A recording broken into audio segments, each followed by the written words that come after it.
with open world, open-ended gameplay serving as a shining new direction for the future of this beloved franchise. And yet, a finger on the Mankey's paw has curled along with it.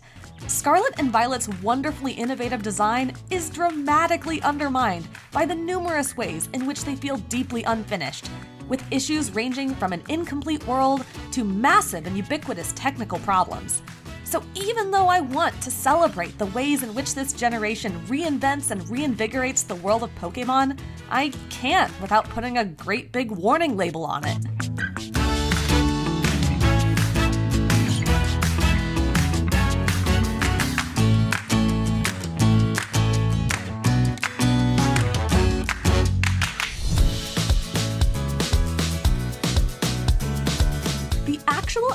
Of playing Pokémon Scarlet and Violet is some of the most fun Pokémon has ever been. From the second you leave the school after the tutorial, you can run all the way to the late game areas full of powerful trainers and gym leaders, catch high-level Pokémon, and make the adventure very difficult and rewarding for yourself accordingly. I had multiple wonderfully tense moments against Team Star especially, like when their giant car Pokémon nearly decimated my slightly underleveled team. But the land of Paldea is arranged to be mostly friendly to those looking for a more gradual challenge too, and even more so is designed just right for getting pleasantly lost or wandering off the beaten route. But even when I briefly ran roughshod over several areas in a row because I'd outleveled them, I didn't find it discouraging or dull.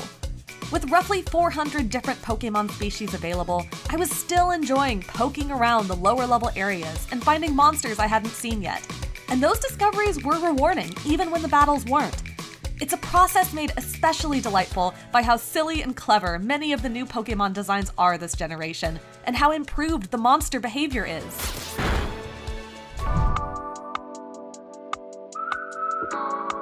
That said, Paldea's world still felt a touch empty without meaningful dungeons, puzzles, or other self-contained challenges like we see in other open-world games.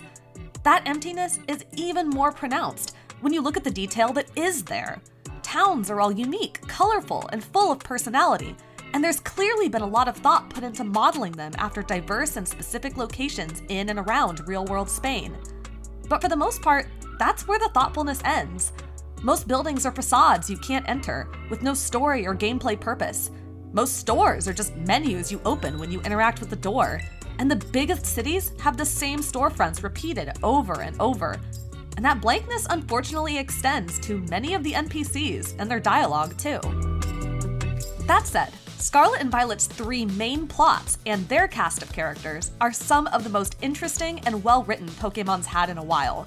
There's a lot of humor, cleverness, and heart, and it all culminates in a bombastic ending that goes surprisingly hard for a Pokémon game, followed by a decent amount of hearty endgame PvE content. All told, it took me about 35 hours to reach the credits, and I've played for an additional 20 since then without having quite finished every side quest or found every secret. Not every aspect is an improvement over older games though. While the initial character customization gives you much more detailed facial design options than in the past, there are still only 4 skin tones, and the clothing selection is just sad. You're stuck with 4 ugly school uniforms to pick from, and that's all you get, forever. Sure, you can buy new accessories, but when the main outfit you're going to wear for the next 50 hours is aggressively purple or orange, those little add-ons don't feel much like real options. On the bright side, I do like what's been done with the ability for Pokémon to follow you out in the world. This time, you can send them out to automatically battle wild Pokémon they encounter, earning you EXP and items accordingly. It's a touch clunky. They don't run as fast as you, and they don't always target the thing you're asking them to. But it works well enough, and is a pleasant and fast way to gather items used to craft TMs. While the battle system remains largely unchanged from past Pokémon games, there's one major new addition, terastallizing. That temporarily gives one Pokémon in your party a super-powered monotype and a cool hat. But what's most interesting about it is that any Pokémon can have any Terra typing, making for some really fun and unusual combinations. The best and most interesting combos are gained through Terra raid battles, which are Scarlet and Violet's endgame echo of Sword and Shield's already excellent Dynamax raids. I'm extremely optimistic about their potential to keep the Scarlet and Violet community alive for the next year or more. if the technical problems don't kill it first. So let's talk about the Dawn fan in the room here. These games run like garbage. The frame rate is an inconsistent mess. Lighting effects toggle on and off seemingly at random. Models pop in and out at short distances. Characters who aren't that far away walk like a bad stop-motion animated cartoon. Everything slows to a crawl when there's more than one environmental effect on screen at a time. And battles themselves can take an agonizingly long time as new Pokemon are swapped in.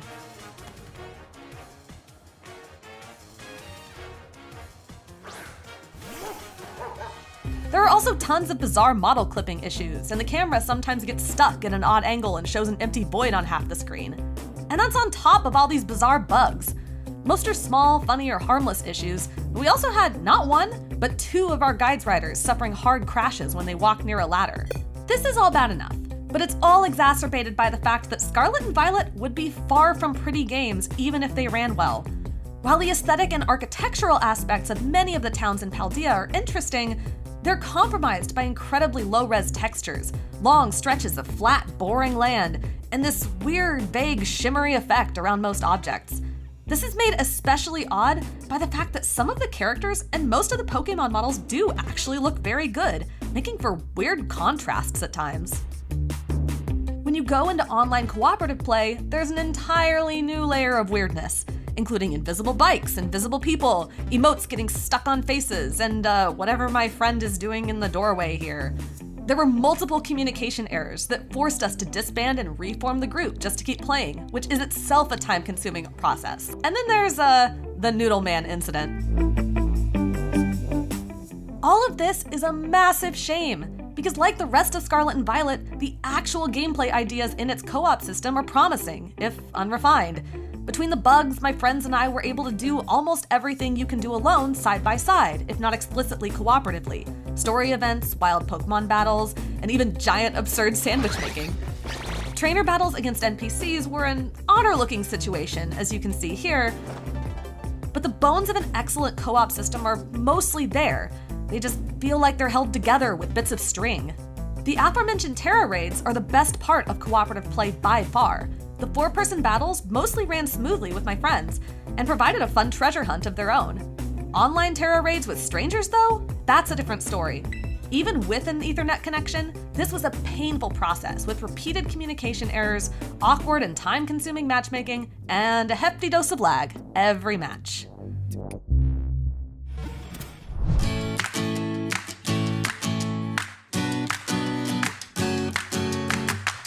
I've been tearing my hair out for weeks over how conflicted I feel about Pokemon Scarlet and Violet. Discovering and catching all these charming monsters across an enormous open world with an actually good story is really fun. It just comes with far too many asterisks. I truly believe that the bold new ideas here are fantastic if unrefined, but it is completely impossible to play Scarlet and Violet and not notice at least some performance issues, and not just frame rate problems. These games actively crash, disconnect, and break in highly distracting ways basically all of the time. And the new online co-op makes all these problems significantly worse. As a Pokemon fan, I desperately want better for this series. But if you're devoted to these games, as so many are, know before you go in that the proper care we've all come to expect has not been shown here. For more, check out our in-depth performance review that highlights Scarlet and Violet's problems, and if you do decide to dive in, watch our list of 7 things to do first. And for everything else, stick with IGN.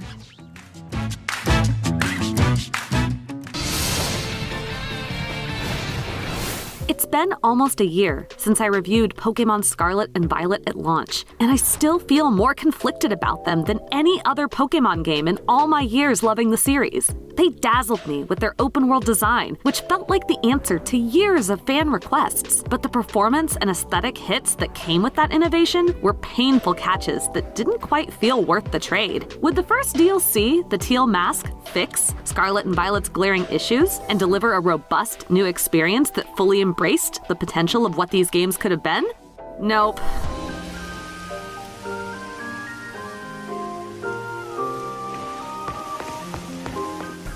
I don't know how it's possible, but somehow the teal mask runs worse than the base game of Pokemon Scarlet and Violet does. I complained about the poor performance of Scarlet and Violet in my initial review, and I had hoped that a whole year later, Game Freak would have made improvements to things like frame rate, pop-in, weird lighting issues, model clipping, and everything else. Problems Nintendo even stated it was working to address back in December, but it hasn't. Instead, it feels like the DLC has the jankiness turned up about 1 or 2 more notches. It's still playable, I didn't run into any game-breaking bugs, but during my playthrough of the teal mask, it was impossible to go for more than a minute or 2 without a visual distraction. Look, I don't expect high-fidelity graphics at the level of the PlayStation 5 or the Xbox Series X in my Pokemon games, but the sheer amount of issues is so distracting all the time that it became an active detriment to my enjoyment. And not to keep harping on performance, but my problems with endgame raid battles from the original review still haven't been fixed, which tangibly impacts gameplay. Queuing into online raids is still inconsistent due to the very weird way in which Scarlet and Violet refreshes its available raids and doesn't notify you when they're full. And once you do get in, completing high-level raids can be challenging due to lag and a weird timer system, sometimes skipping your turn, freezing your screen, or otherwise making it impossible to tell what's going on at any given moment. While some major raiding bugs have been fixed in the last year, it was impossible for me to spend time on the primary endgame content of Pokemon Scarlet and Violet or its DLC without running into this stuff and being frustrated by it. My feelings about the new Kitakami Island region itself aren't much fonder. Like Paldea, the world of Scarlet and Violet's DLC is butt ugly, with low-res textures and little detail in its environments. All it has is a single town, mostly made up of buildings you can't enter, and NPCs uttering boring, nothing phrases. That big local festival that the trailers hyped up, it's just a few carts with vendors and some uninteresting NPCs. It's even more of a disappointment when you consider that Kitakami is based on Japan, a nation that Game Freak has based multiple memorable regions off of before, Kanto and Johto, for instance. When I've already seen a Japanese-inspired world done in such loving detail in multiple Pokemon games, Kitakami feels like a massive letdown. That said, the teal mask isn't all bad. The battling and competitive aspects are still what they've always been, good, and it's still fun to fill up a PC box full of neat little dudes you find running around outside. The island checks all the boxes for that activity specifically. It's big, full of Pokemon, and has lots of different biomes to poke around in. One of my favorite parts of Kitakami was the mountain at its center, with these crystalline pools at the summit, numerous caves along the path to the top, and a surprising cavern structure within, full of Pokemon hiding around corners and in little holes. But the overall ugliness and performance issues did detract from locations that looked like they were probably quite beautiful in their concept art, just not their final execution. Content-wise, the teal mask largely consists of a familiar Pokemon formula where you track down a legendary Pokemon while learning about local lore. You're accompanied on this quest by a sibling pair, Carmine and Kieran, both of whom spent most of the story alternating between yelling at me over nothing and challenging me to battles. The teal mask's plot is so overdone that even a slowpoke could see its twists coming, which is a pretty big bummer after the heights reached during the ending of Scarlet and Violet. This DLC campaign is also short, about 7 or 8 hours long, though catching every newly added monster will stretch it a bit more. The best part of Teal Mask's story is the subplot surrounding a photographer, Perrin, who sends you on a Pokemon Snap-esque photography journey after a totally different legendary Pokemon. After hours of Carmine and Kieran shouting at me, Perrin's curiosity and backstory with photography were a refreshing change, and her photo-taking minigame provided a natural avenue for the Teal Mask to expand on something I loved in Scarlet and Violet, discovering Pokemon doing fun Pokemon things in their habitats. Frankly, Perrin's story is so much more interesting than the rest of the DLC that it's a shame I couldn't spend more time hanging out with her and her Growlithe instead of being dragged around by the world's most unnecessarily angsty preteens. Other new features in the Teal Mask include an expanded Pokédex with a tiny handful of brand new monsters, a middling selection of new cosmetic choices, and a terrible minigame called Ogre Oustin that involves tanking your frame rate further by speeding around on your bike to collect berries really fast. While I'm always happy to praise Game Freak's Pokemon designs, and it's nice to finally change out of my hideous school uniform, I don't know what they were thinking with Ogre Oustin. It's boring, repetitive, runs terribly, especially online, and yet made me feel bad about not wanting to play it by offering great rewards for anyone looking to build raiding or competitive teams. Terrible. The ways in which the teal mask feels like a step backward from what made Scarlet and Violet astonishing are also disappointing. Scarlet and Violet themselves promoted player freedom. You could go anywhere you wanted at almost any time and do the major plot points in any order. The teal mask mysteriously tosses that in the bin in favor of a far more standard linear journey. While you can explore any part of the island at any time, there's no benefit to doing so beyond catching Pokemon. You can't even do the initial quest, which involves visiting 3 signboards around the island, in any order. The sudden loss of that player freedom is painful given how critical it was to my enjoyment of the base game. It's also a surprisingly weak effort when compared to Game Freak's previous DLC attempts in Pokemon Sword and Shield's Isle of Armor and Crown Tundra. While both of these DLC were similarly criticized for being shallow in the story department, Isle of Armor added challenge by forcing you to train a brand new Pokemon, and Crown Tundra included multiple new game modes. The teal mask does none of that and feels distinctly incomplete. Maybe that's because it was always meant to be just one half of a package with the Indigo Disc, but if that's the case, then I question the wisdom of splitting the DLC at all. I just don't know what to say anymore. I love Pokemon. I love catching monsters and exploring and filling a Pokédex and harnessing the power of love, friendship, and adventure and all that. But the teal mask is yet another step in a slow quality downslide for this series. It runs terribly, looks ugly, feels predictable, doesn't offer any of the freedom Scarlet and Violet's main story did, and falls short in so many ways compared to just about every other Pokemon game and DLC I've played. If you're considering the teal mask because you thought Scarlet and Violet were fun and just want more Pokemon, sure, this DLC will give you that. But as someone who was hoping the teal mask and a year of polish would turn things around for the 9th generation of Pokemon, I am sorely disappointed. For more, check out our launch review of Pokemon Scarlet and Violet. And for everything else, stick with IGN.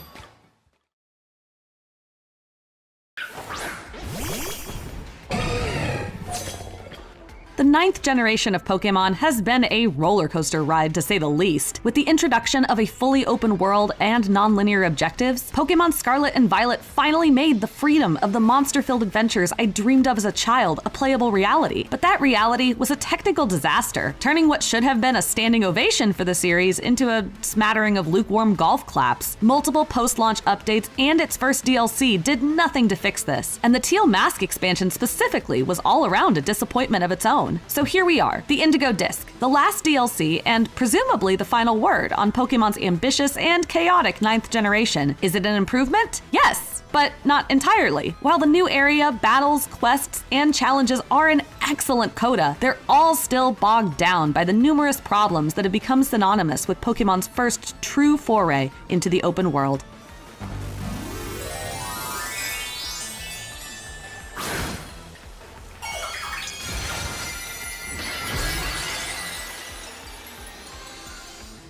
The Indigo Disc takes place at Blueberry Academy, a human-made island off the coast of Pokemon Black and White's Unova region, where your character becomes an exchange student. It continues the story of siblings Kieran and Carmine that started in the Teal Mask DLC earlier this year, with the Teal Mask and the Indigo Disc serving as two halves of a whole story, the hidden treasure of Area Zero. I won't spoil more, but I came away with mixed feelings on the Indigo Disc's campaign, especially in light of how excellent Scarlet and Violet's base story was. Returning anti-hero Kieran's plot especially felt awkward and contrived, and the whole story being split between the two DLC halves in two disparate locations with almost entirely separate casts of supporting characters didn't help. It was strange too that the titular hidden treasure of Area Zero was tacked on to the end of Indigo Disc's campaign, like someone realized last minute what the title was and scrambled to make it work. But despite being wrapped in a flimsy story, the Indigo Disc is a pretty darn fun DLC. Its campaign is at its best when it once again turns you loose upon the open world, letting you defeat a series of interesting and diverse opponents in any order you please. This is the freedom that I loved in Scarlet and Violet, and which was mysteriously missing in the teal mask. What's more, the Indigo Disc is challenging in a good way. Most of the battles in the DLC are double battles, and your opponent's teams are strategically composed, often packing competitive trappings like held items, complementary movesets, and interesting Terra types. There's even one required set of battles that forces you to train up a new team of Pokemon specifically caught in the DLC. Seasoned Pokemon players likely still won't have a problem in the Indigo Disc, but if you're trying to roll through with a haphazard collection of fellas that got you through the main story, you might need to rethink your plans. Most of my time in the Indigo Disc was spent in the Terrarium, a massive, self-contained safari zone of sorts, divided into 4 different biomes, all stuffed with new to Scarlet and Violet Pokemon. After being fairly lukewarm on Scarlet and Violet's world design, I actually thought the Terrarium was a marked improvement. It has more diverse landmarks condensed into a smaller space, which makes it a lot more interesting to explore. Instead of finding the same Pokemon all over each zone, many of them are localized to very specific areas, like this deep cave full of lightning-charged stones and electric spiders. I loved stumbling across all these little pockets of Pokemon, and I'm still finding surprising new corners of the Terrarium as I work to complete my Blueberry Pokedex.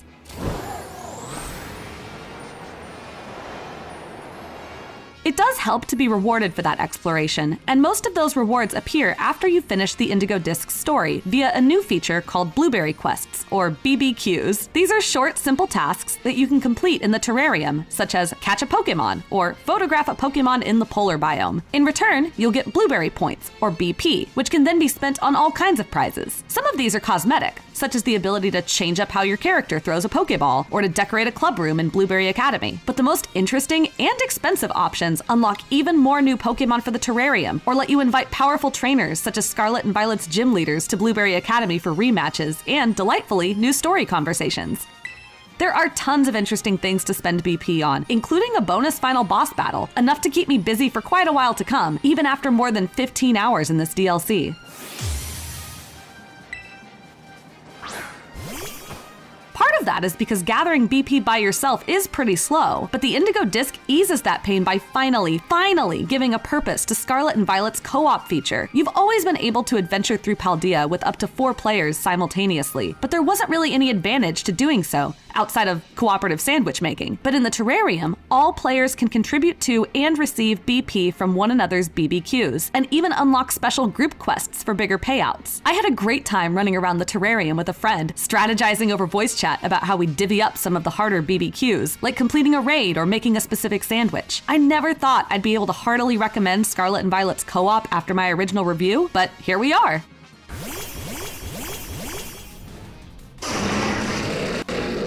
I loved almost everything about the Indigo Disc, as a DLC at least. Its biggest problem stems directly from the fact that it is still an add-on for a game that was fundamentally pretty messy to begin with, and that messiness hasn't gone away. Yep, I'm talking about technical issues again. In fact, how about we let a section from my original review of Scarlet and Violet in November of last year sum up the experience of playing the Indigo Disc. The frame rate is an inconsistent mess. Lighting effects toggle on and off, seemingly at random.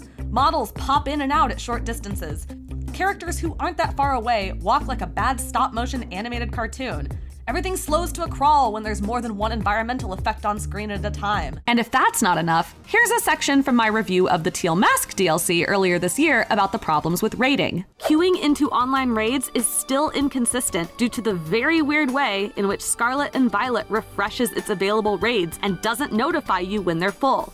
And once you do get in, completing high-level raids can be challenging due to lag and a weird timer system, sometimes skipping your turn, freezing your screen, or otherwise making it impossible to tell what's going on at any given moment. Somehow, literally all of that is still true in the Indigo Disc. There's a big chunk of the savanna biome in the Terrarium with mud puddles that inexplicably causes heinous stuttering whenever you get too close. Multiple times, my game froze for several whole seconds and made me think it was about to crash. The newly added ability to fly around freely anywhere you want does an exemplary job of showing off how haphazardly taped together everything is as entire landmarks flash wildly in and out of existence. And as before, co-op mode or online play makes everything run about 10% worse. I have tried time and time again to ignore all of these issues while playing and just enjoy Pokemon, but every single time, some stupid, obvious bug yanks me out of it, like my Tinkaton completely wrecking in-battle camera angles, or the brightness randomly turning all the way up when I'm just trying to make a sandwich. It's inexcusable.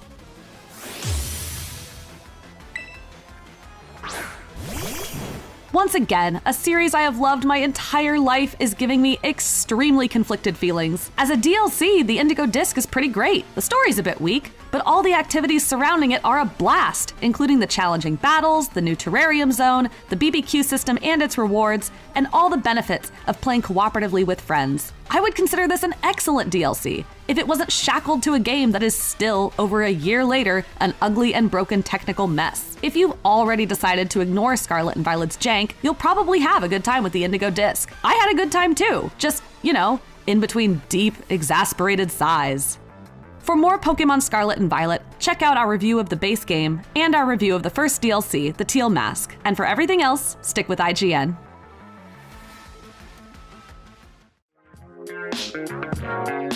After more than a quarter century of wandering the globe, capturing wild animals, and somehow never looking a day over 11, Ash Ketchum is stepping down as the protagonist of the Pokemon anime. But there are new heroes on the horizon, or rather, horizons, on Pokemon Horizons, the series. Here to tell me all about it from the Pokemon Company International are Andy Ghost and Hillary Thomas. What's up? Hi. Hey. Thanks for having us. Thanks for having us. Absolutely, absolutely. Yes, yes. So this is very momentous to have you here. This is the first time Pokemon has been at Comic-Con. Yeah, first time at SDCC. What's it been like? How was the panel? It was amazing. The panel went super well. Like, the audience was really responsive to all the cool new things we shared with them. And yeah, it was a blast. It was really incredible, to be on stage and have people, watching the content that we've made and responding the way that I hoped they would. And it was so exciting. It was one of the greatest honors of my life. That is awesome. That is so cool. But yeah, let's talk about the new stuff. Well, first of all, we have the ending to Pokemon Ultimate Journeys, the series, which we're finally going to say goodbye to Ash and Pikachu.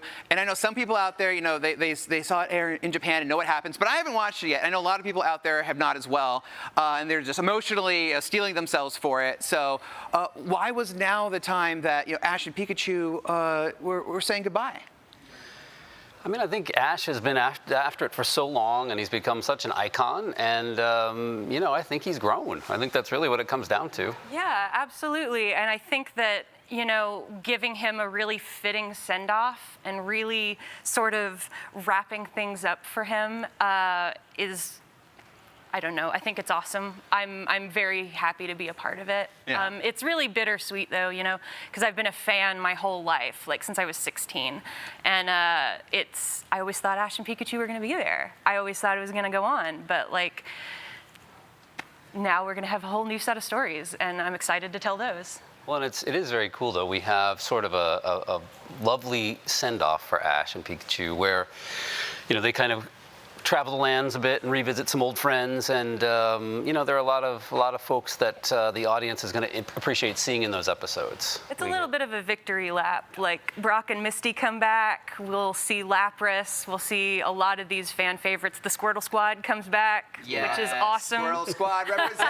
Let's go. Team Rocket will be there, of course. Absolutely. Oh yeah. Oh my goodness. Yeah. Well, are they going to blast off again one more time? one more time. I have a You'll feeling. have to watch. But so once that series is over, you're launching a new show, Pokemon Horizons. That's very exciting. What is the show about? Well, in really broad strokes, it's we have dual protagonists for the first time. We have a female protagonist for the first time, which is incredible. And it's really about this young girl, Liko, and her sort of discovering herself and finding herself and meeting up with this whole crew of people on an airship, of all things, and really sort of exploring the world, exploring themselves, and making these friendships and partnerships that are going to last a lifetime. She's sort of swept up into a grand adventure, and we're really excited to share that with everybody. Yeah, so who are the new protagonists of the show? So Liko, who we spoke of, they're dual protagonists actually, Liko and Roy. But I'll speak to Liko first. So Liko is sort of a younger girl coming of age, sort of figuring out what life is about, and her parents send her off to Indigo Academy, where they went to school, and her grandmother sends her off with a pendant, which becomes very important and part of this adventure we're speaking of. There she's paired with Sprigatito, her partner Pokemon, and Liko's sort of an introvert, sort of in her head, very pensive, figuring things out, and Sprigatito is very capricious, very tending to do whatever it wants to do. Impulsive, thank you. And the two start to act on each other very quickly, and we start to see a side of Liko that, starts to add a lot of depth and dimension, and I love that about her. Yeah. And as an introvert with anxiety myself, I super relate to Liko. Oh, I love that. And the other protagonist, what's their partner Pokemon? Yeah, Roy is the other protagonist. His partner Pokemon is Fuecoco. It doesn't start off that way, actually, though, because Roy comes from an island that's a little bit unique in terms of the Pokemon world. There aren't really Pokemon trainers. People don't have partner Pokemon. They don't, team up like that. They don't battle. They just kind of live in harmony with the Pokemon. But Roy is very online, just like me, and he knows exactly what a Pokemon trainer is, and he knows that that's what he wants to be. Okay. And so he's gonna make that happen. Okay, Sprigatito and Fuecoco. I'm not hearing anything about Quaxley. I'm taking the a little personally as a Quaxley starter main over here. Let me tell you, Quaxley is incredibly important to this series in ways that I am not allowed to talk to you about right now. I'll just take that as the best is yet to come for me personally. Yeah. So this is actually what I want to know the most about. Captain Pikachu. We've seen Pikachu wear all sorts of hats over his career, especially if you have Pokemon Go. You probably have a whole box full of just Pikachu wearing different hats. This is Pikachu in a captain's hat. Who is Captain Pikachu? Who's his trainer? What's the deal there? What's he the captain of? Yeah, so Captain Pikachu, great question. Captain Pikachu is Pikachu as we've never seen a Pikachu before. This Pikachu is actually the captain of the airship for the Rising Volt Tacklers that are kind of our hero, our good guys. It's, Pikachu with a command and a presence, and really truly a captain. Yeah, and it's sort of independent, which is interesting.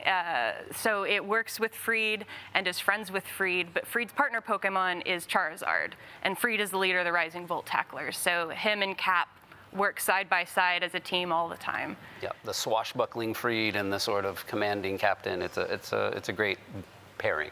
That sounds really cool. Who are the villains of the show going to be? Well, villain might be a little strong term. Who are the antagonists going to be? Who's going to get in Captain Pikachu's way? Well, we have a team, a sort of a mysterious team called the Explorers. And they seem to be headed up by a young man named Methio, who his partner Pokemon is Ceruledge. And he's very sort of calculating. He's a little bit cold, maybe. He's very intimidating as a person, Methio is, and he wants to get Liko's pendant, and we don't know why. Ooh, okay. So I saw from the trailer. There's speaking of him, yeah. There you go. There's the trailer. There's also a weird, I don't know, mechanical or bejeweled Pokeball or something like that. Roy has a Pokeball that he has, and it is integral to the mysteries that we'll be exploring later in the season. That's one of the exciting things about the new show is it starts off and introduces us to these characters, gets us into this adventure with so many questions and mysteries to sort of unravel as the season goes on. So we have to be a little cagey to make sure that we don't spoil anything for anyone. Of course. Well, all this sounds great. I think, as you said, the word's bittersweet. I feel kind of sad that Ash and Pikachu are going away, but I'm very excited to meet this new cast of characters and go on a new adventure with them through the sky with Captain Pikachu. We're all out of time here, but thank you so much for coming and talking to me at Comic-Con. Yeah, it's a pleasure. Thank you. Yes.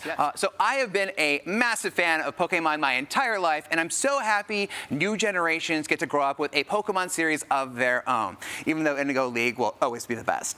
We've got lots more ahead right here at IGN's Comic-Con coverage, so don't go anywhere. Offended.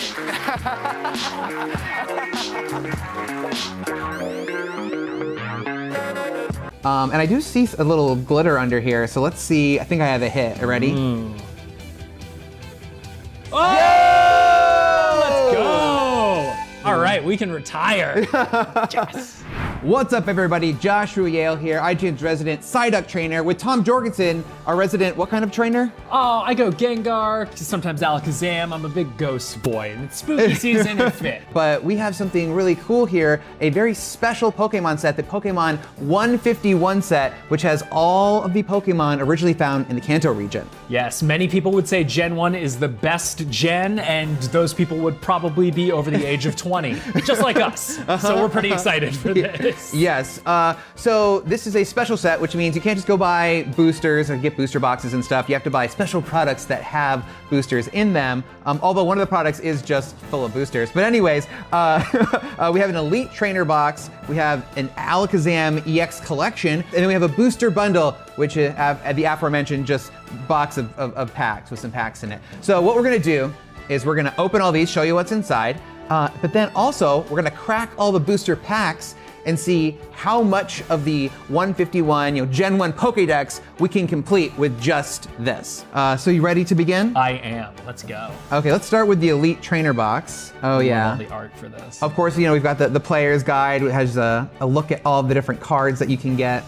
Okay, so we're gonna open the packs at the end, but how many packs do we have there? Let's see. I got 1, 2, 3, 4, 5, 6, 7, 8, 9 packs right here. Okay, oh, these are awesome. These are some new, cool looking poison and burn tokens, and then some dice. That's a cool set of dice. Then we also have some new energy. We love that. Oh, very nice. Of each type.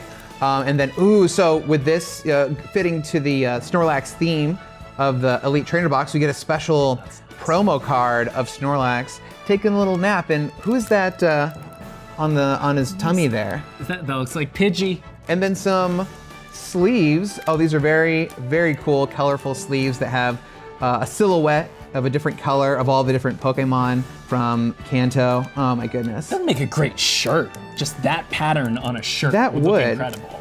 And then, you know what? Here's the code for, I guess, whoever can luckily... Editor, blur that. Tom claims it. No, whoever can be the first to claim this can have this, the code that gets you some goodies. That's everything for the Elite Trainer box. And I've made a mess here. But yeah, let's move on to the Alakazam EX collection. Let's do it. Looks like we got, what is this, 3 packs in here? 4 packs. But that's not really the highlight of this collection. The highlights of this collection are these 3 boys down in front. So what we have here is Abra, Kadabra, and Alakazam EX. And then yeah, for anyone at home who wants their very own digital version of this. Just giving it away. No, we're just giving stuff away. Tom. One person out there is able to snatch Whoever it. commented first on YouTube, it's all yours probably. And that had 4 packs That was in 4 it. packs. Add yeah. that to the pile. Oh, then the last thing is just this booster bundle, which I can already see says includes 6 booster packs, and it has Mew on the front Yes, Mew is one of the hot cards out of this set, correct? there. All right, 6 packs. All right. All right, how many packs did we get in total from these 3 products? 6 plus 4 plus 9. 6. 19? 19, yeah. Sorry, took us a second there. So I think we each take 9, and then whoever gets the best haul gets to crack the last pack. Okay, we'll I think put the last pack right there. That's the prize. That's the one Sure, with Mew in sure. it. Okay, we each have 9 packs. Whoever gets the better haul can open the last pack. Good luck. Good luck. Good luck. Okay, so now we're gonna see if we can, wait a second, I saw that. We're gonna see how close we can get to completing the Kanto Dex with 19 packs. Tom's gonna take his time. I got the first pack here, let's see. Oh, I got Pikachu, everyone's favorite. And then also these are numbered in Pokédex order, which normally is not how they do it. Normally it's, they're grouped by type and there's no Pokédex numbering to be involved, but I do like that they did that for this so you can easily keep track of how close you're getting to completing the 151. Here's Farfetch'd. Venonat. I got a Pidgeotto, which knows Flap. Oh, well, I got a Pidgey to go right with it. Trying to catch me out? No way. Voltorb. Also have a Nidoqueen. which some people might be confused to why it's dark type, but they did sort of a reshuffling of the types to rebalance the game, and all poison type Pokemon wound up as dark Pokemon. Oh, there you go. They must have been crabby after that happened. Wow. We have Victory Bell. What do I have? Hitmonchan. Oh, I got Golduck. There you go. Seeking. I was seeking, and now I've found it. We got Execute. Butterfree. Still crying from that episode of the show. Goodbye, Butterfree. I'll always remember you. Thank you for everything. Goodbye, Butterfree. Oh, let's see, I've got a Chansey. Ooh, nice and shiny. Dugong. Magneton. Dodrio. Got a Magmar, everyone's favorite fire duck. All right, I got a Caterpie here. And what's your next one here, Josh? I have a Shelder. Ooh, very nice. I got Eevee. You got Eevee? Everyone loves Eevee. Oh, I got a Bellsprout. Here's a Grimer. Here's Horsey. Weedle. Oh, I got Primeape. Very cool. Ooh. Oh, another Nidoqueen. Okay, now we're starting to double up, right? So this is what's going to prevent us from getting all the way to 151. I got a Fearow. I got a big air balloon. You know how much air I can fit in this? Oh, I got an Onyx. Hey. Brock's favorite. Oh, well, how about he can go right there with my Geodude. Oh, I got a Hollow. I got a Cloyster. Ooh, that will go with your Shelder. And a Meowth. I got a Machamp here, a nice hollow Machamp. Flareon, reverse hollow. We love to see that. And also my final card is an Electrode. Ooh, we got a Voltorb somewhere down here. Oh yes, my favorite starter of all time, a Bulbasaur. Adorable. Ekans, slightly less adorable. Oh wow, this is S tier Slowpoke art. Oh, Cubone, sweet Cubone. This is actually kind of fun putting these in the proper Pokédex order, seeing it all come together. I got a Growlithe. Vulpix here. Oh, beautiful. I got a Rapidash. Ooh. I have a Magnemite. I got a Raticate here. I got Nidorina. Oh, I got an Abra. Of course, we already have Abra from the set, but they actually are a little different. Well, this is a reverse hollow Abra, and this is the Abra that comes in the Alakazam collection. Ooh. See, there's a different hollow foil pattern there. That's much nice. You got a reverse hollow Ditto right there. Yo, we love a Ditto. And you know what we're not gonna do? We're not gonna try to peel this one because that's not gonna work and it's gonna ruin the card. That was last year's Yes. Ditto. That was so last year. Oh, I got an Articuno. Ooh, hey, there it is. I think this is fitting because I'm like standing in front of a an Articuno. Ah. I have a Beedrill. It's less special than that. Poliwag. Oh, I got a Lapras. I got a Scyther. I got an Executor, reverse hollow. Ooh, Dragonair. Oh, Tom, I think I got something that you're gonna like, given what kind of trainer you are. A Gengar. Ooh. Yeah, I like Gengar. Maybe my tied for first favorite Pokemon Really? with Alakazam. All right, we'll talk about this later. Maybe we could do a trade. Yeah, we got a Starmie here, nice hollow Starmie, Oh, pretty beautiful. cool. We got Nidoran, getting us one step closer to completing the Ghost evolution line. Is this Ghastly, a Paris. I got a Hitmonlee, and we all Based know on Jackie Chan, of course. Absolutely, yeah, that's correct. Drowsy there. There we go. He's a sleepy boy. Diglett there. Got a Wartortle. Wow, Ooh. that is really cool. I love that. That's really nice. Oh, a Hypno. Ooh, that'll go with my Drowsy I just put down. We got a Nidorino right here. Nice little hollow Wheezing here. Ooh. James would be so proud. You know, Joshua, I gotta say, so far we've seen a lot of cool art. We've seen some decent hollows. We haven't gotten any like showstoppers. Right, we haven't gotten any big hits. Yeah. I got a Rhydon.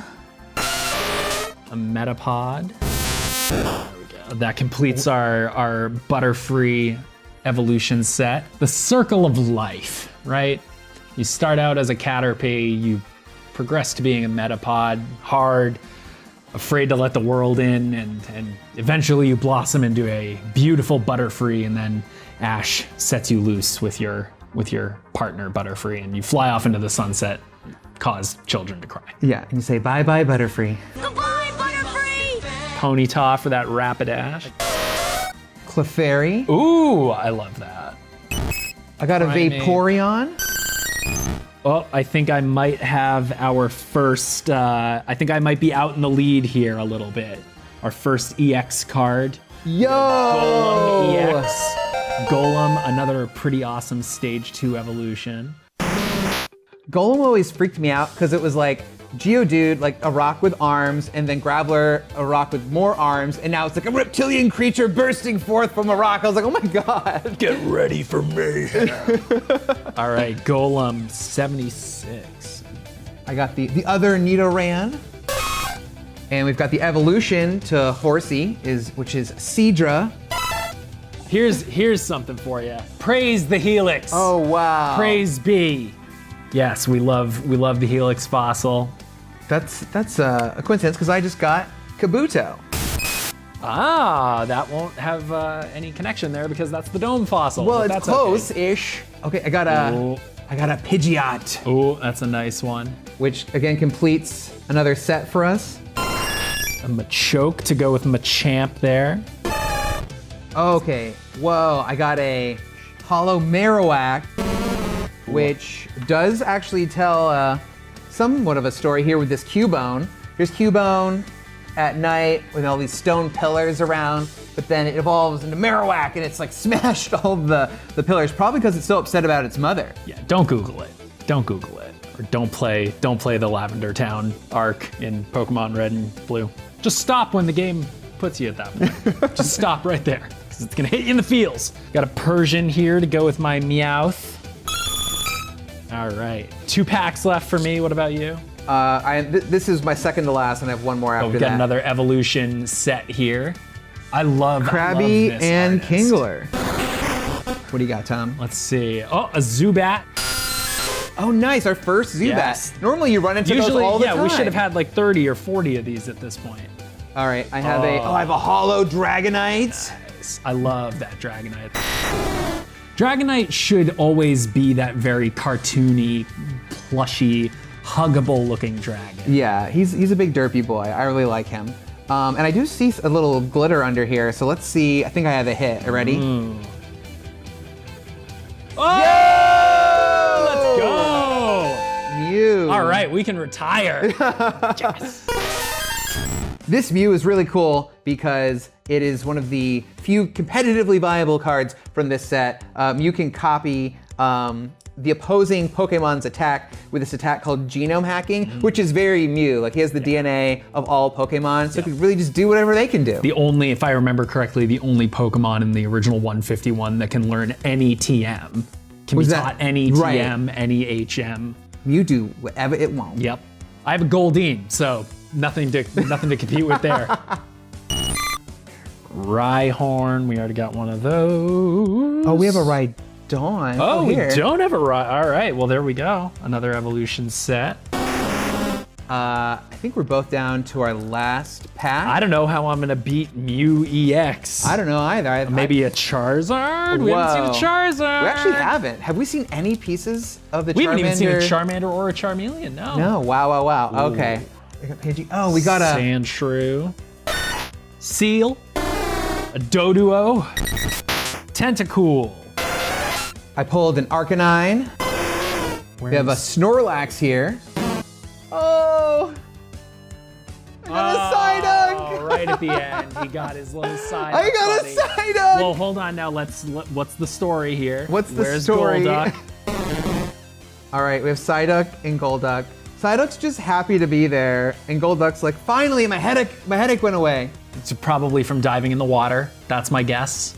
I got a Kabutops, which of course completes Gonna need that dome fossil though. I don't think we got the dome fossil, but Nope. Well, that's we fine. have 1 pack left. We do have 1 pack left. I would say, seeing as you pulled Mew EX, I think that one's your. Of course, as we all know, this is the one with Charizard in it. And I have, when I was like 8 years old buying base set packs, one of my greatest life achievements to this point was correctly pulling a pack and saying, this one has a Charizard in it, I know it. I pulled it out, and what was it? It was a Charizard. Did I say that before I opened every pack of cards? Yes, I did, but I was right that time. Yeah, that's amazing. So that one's the one with the Charizard. The one with the Charizard in it. Okay. Our first Charmeleon, Parasect. Coughing goes with wheezing there. Oh, snap. Hey! Full art Blastoise EX. So wrong Gen 1 starter, but we did end with a pretty sweet one. That's going out with a bang. Yeah. Your element was wrong. That's okay. I'm usually out of my element. All right, so we have counted how many Pokemon we got out of the 151 in this set. How many did we get, Tom? We got 94, and 94 is honestly a lot better than I thought we were gonna do. We opened 19 packs, so that's 190 cards there. So actually hitting 94 of the original 151 is pretty good considering. Yeah, it got us over halfway there. That's 68% of the Kanto decks complete. That's pretty good for just 3 products. Yeah, and I think if you were trying to get all 151, if you're trying to do the Ash Ketchum special, maybe you need about double the packs that we opened roughly, but you know what? Pretty good. 68% completion is pretty nice. Yeah, you probably need double the amount, but then trade your friends for the ones you couldn't get. Trading in Pokemon? Who does that? Wait, how were you able to complete the Pokédex in red and blue without Game trading? Shark. Game What? Shark. No, get this guy out of here. Shark. No. Okay. I've got mine right. We're getting out of here before before the people in the comments come after Tom. But no, thank you, Tom, so much. This was super fun opening 151 with you. It was, and I'm just sitting here waiting for my missing no card. That's my dream, my 152. All right, well, thank you so much for watching, and for more Pokemon, keep it here on IGN.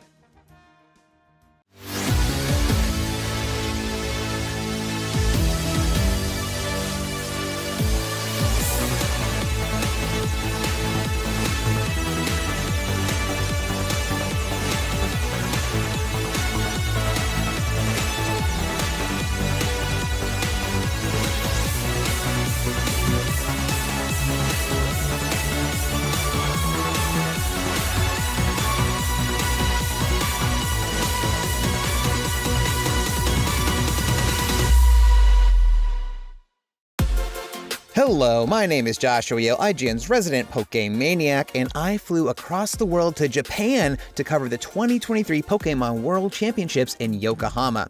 This is the first time Worlds has been held in Japan, so to take advantage of this momentous occasion, the Pokemon Company invited a group of media to visit the Creatures office.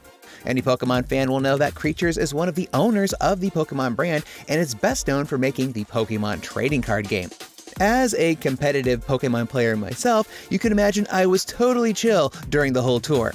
So let me walk you through my visit, which included the amazing reception area, an interview with the art team, a hands-on art project, a look at the playtesting process, and a chat with the lead game designer himself.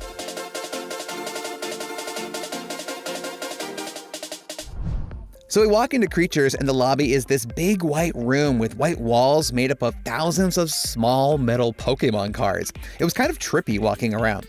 There were 3 big stone Pokemon cards on the wall, Charizard, Blastoise, and the iconic Pokemon card back. They looked like ancient carvings and were bursting with crystals and precious metal. It was so cool. They told us the small cards on the wall had hidden energy cards, so we went around like kids on an Easter egg hunt trying to find them all. They actually removed Fairy from the trading card game a couple years ago, but we never forget them. There's a Fireland to the left of Charizard. I never would have guessed that. Next, we went downstairs to the Creatures relaxation zone, but they wouldn't let us film because that's where they're actively developing new secret stuff. So here are some photos they gave us to share. It's a large area with tables and chairs and lots of Pokemon statues scattered about, like a Snivy hiding in the planters. There was a coffee bar made to look like the Hi-Hat Cafe from the Detective Pikachu movie, complete with a maquette of Detective Pikachu on the countertop.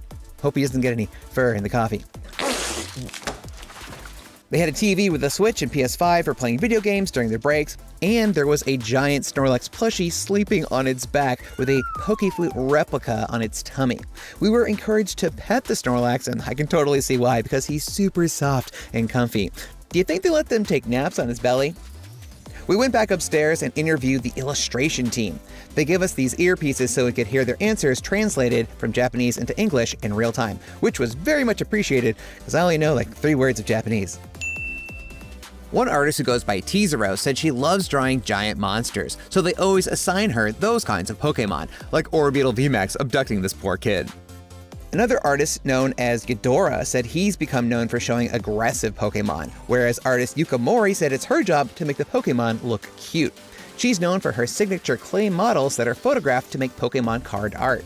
I am a big fan of her work because yeah, it is so cute. And I lose my mind just a little bit when she says she's going to teach us how to make a clay Pokemon model.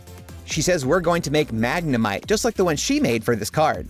She gives everyone a packet of supplies with different colored clays and Magnemite's accessories. First, we take a peanut-sized chunk off the main white blob to use for the eyeball, then we mix in the little blue and green blobs with the white to make that nice blue-gray metal color. She gives me some advice on how to mix it, and I tell her I think I'm getting the hang of it because I used to help my dad knead pizza dough when I was a kid. Then we roll it all into a ball. I handle the clay a little too much and it starts to dry out. Oops. We use the white blob to make the eyeball and add the black for the pupil. Since mine is already misshapen because I dried it out too much, I decide to play into that and make him kind of depressed. I think it's working. Now it's time to add the accessories, making sure the blue and red magnets are aligned just like in the picture. Everyone else did a great job, me maybe not so much, but theirs looked so cute.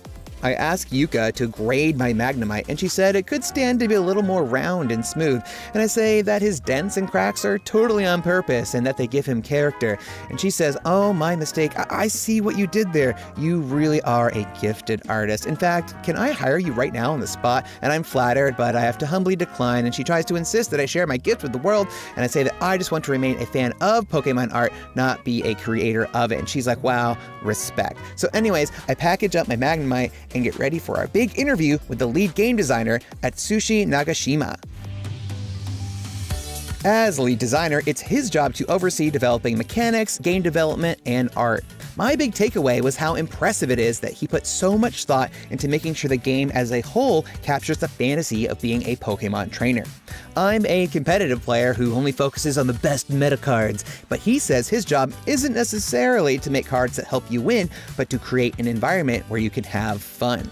He said he always imagines the Pokemon on the cards battling in a big stadium, and creating that feeling is always at the forefront of his design decisions. So all aspects of a card from HP to attacks are done in service of attaining that exciting vision. That was incredible! On the subject of the metagame, he said that they introduce strong cards on purpose and pretty much design what the metagame will be and aren't often surprised. That said, there was one card that caught him off guard, Mega Adino EX, which was used by Japanese player Shintaro Ito to win the 2016 World Championship. Pretty much everyone considered that card to be completely useless, and it clearly wasn't designed to be that good, but a creative player found a way to use it in an unexpected way. I remember being in the crowd watching that happen in real time, so it's nice to know the game designers were just as shocked as we were. Absolutely dominant performance by Shintaro. I could not have predicted this in a million years. So whose job is it to ensure Pokemon cards are balanced? The Pokemon TCG playtesters, which sounds like a dream job if I've ever heard it. They showed us some proxy cards they use to test new cards. They print out the cards on paper and glue it to a real card, not unlike I would do at home, but theirs look way better.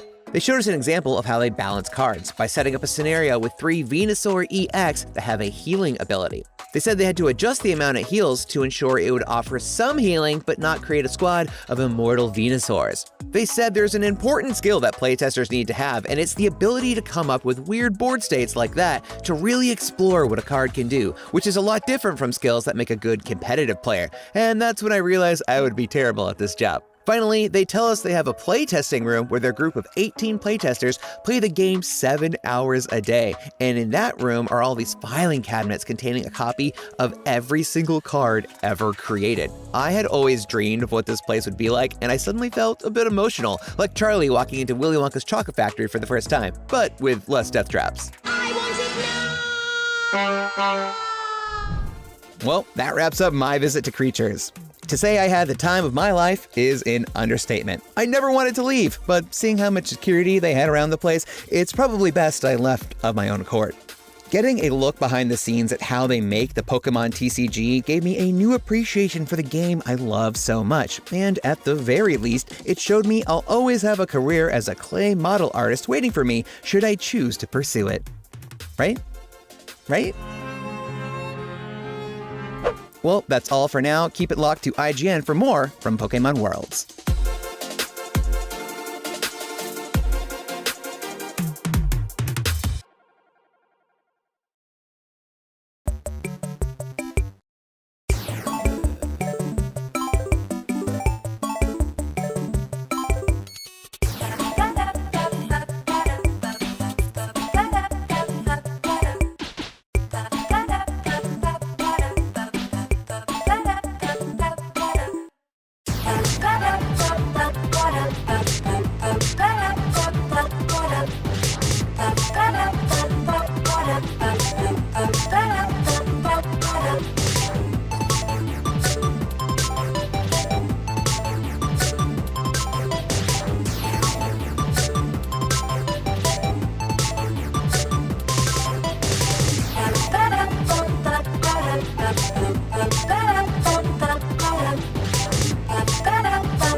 Hello everyone, I'm Ishihara from the Pokemon Company.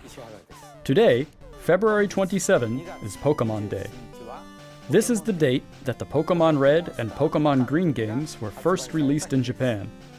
Our adventures with Pokemon, which started with the simple fun of collecting, trading, and battling in the Pokemon Red and Pokemon Green games, have expanded to fit into so many facets of daily life, including walking and sleeping.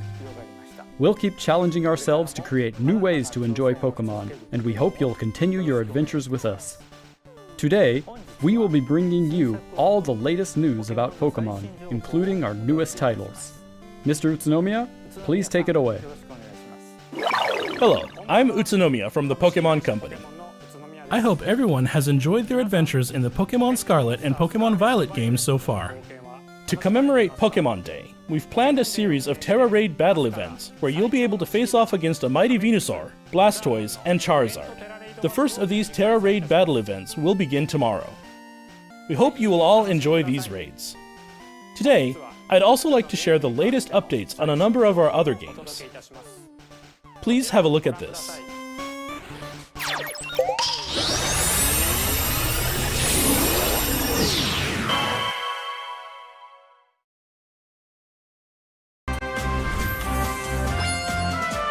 A collaboration event with Pokemon Go is on its way.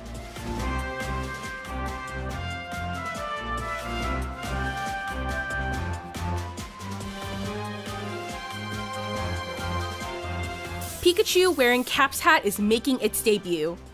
It even knows an attack new to Pokemon Go, Volt Tackle.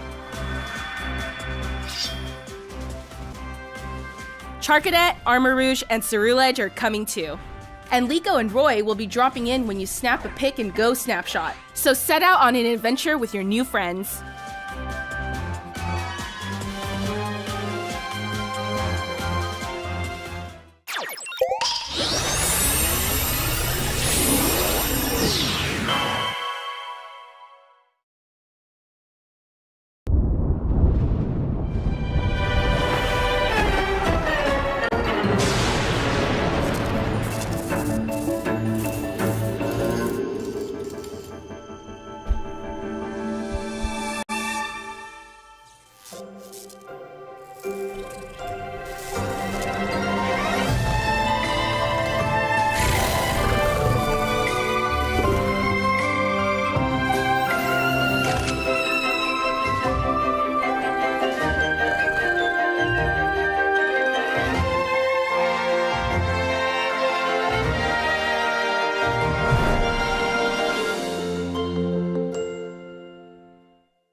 I never give up!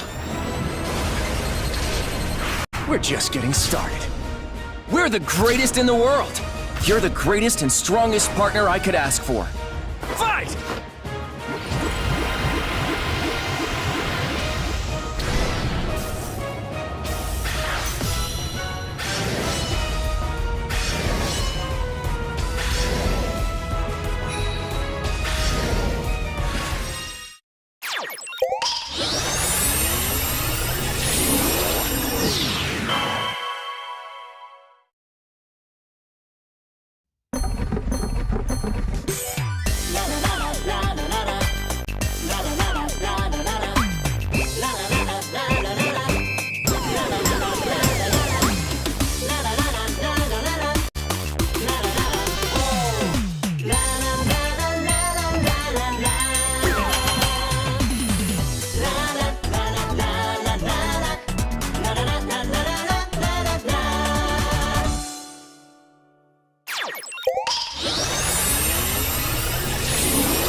Moving on, please have a look at this video.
What you just saw was the world's first look at Pokemon trading card game Pocket. This game lets you easily collect Pokemon cards, which players all over the world have enjoyed since they debuted in 1996, but in a new digital format. The Pokemon Company is developing this game as a three-party collaboration with Creatures Inc., the creators of the Pokemon trading card game, and DNA, our partners in the development of Pokemon Masters EX. To mark the launch of this title, here's a message from Mr. Yuji Kitano, President and CEO of Creatures. Mr. Kitano, take it away. Hello everyone, I'm Yuji Kitano from Creatures Inc. I'd like to start by thanking everyone for enjoying the Pokemon trading card game. With Pokemon trading card game Pocket, We hope to bring you all a new way to enjoy the Pokemon trading card game, so we are hard at work developing digital cards. When we develop physical cards, we strive to please by taking great care with our paper quality, colors, and printing process. Since this game uses mobile devices rather than paper, we're challenging ourselves to express that care in new ways that are only possible digitally, such as using the characteristics of the screen to show off brilliant colors and stylish effects.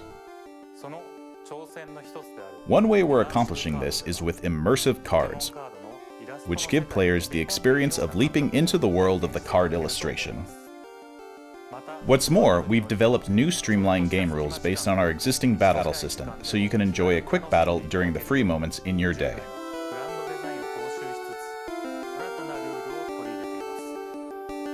Our 3 companies are all working hard to deliver a fun experience for those of you who already enjoy the Pokemon trading card game, as well as those who've never played before.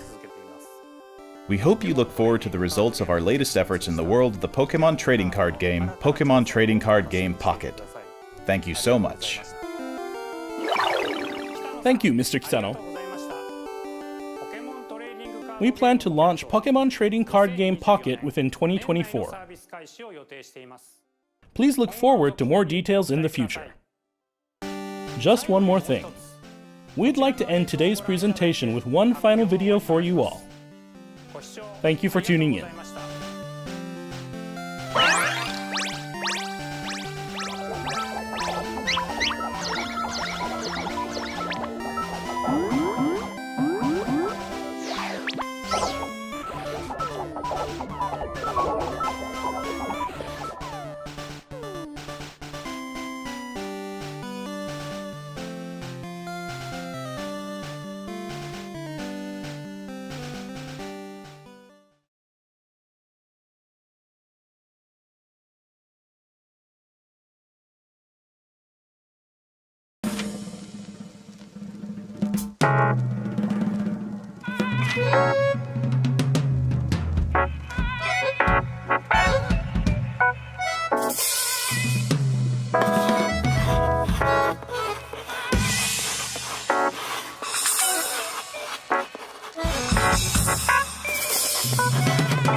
Good morning, Super Nintendos, and welcome to a very special live episode of Nintendo Voice Chat, episode 700. And we just watched the Pokemon Presents all 14 minutes of it. Everyone woke up early. Joshua drove across LA. Anyway, I am Seth Macy. I am joined by IGN's Elite 3 trainers, Reb Valentine.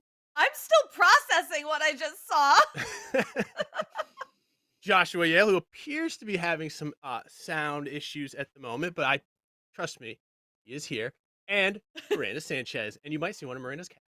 Hi, good morning. Yes, there is one in the background. You'll see probably later. She's sleeping because it is very early on the West Coast. It's very early on the West Coast, but I appreciate that you all woke up to be here for a Pokemon Presents that was literally 13 minutes long. But let's get right into it. But first, I'm sorry, I have to do a little housekeeping. So, and I copy pasted the wrong part. While I've got you, I wanted to shout out our pals at Humble Bundle, where you can regularly grab a ton of great games for dirt cheap, and the proceeds go towards supporting great causes. Right now, Humble is teaming up with IGN to offer 20 lucky IGN readers a chance to win Humble Choice memberships for 12 months.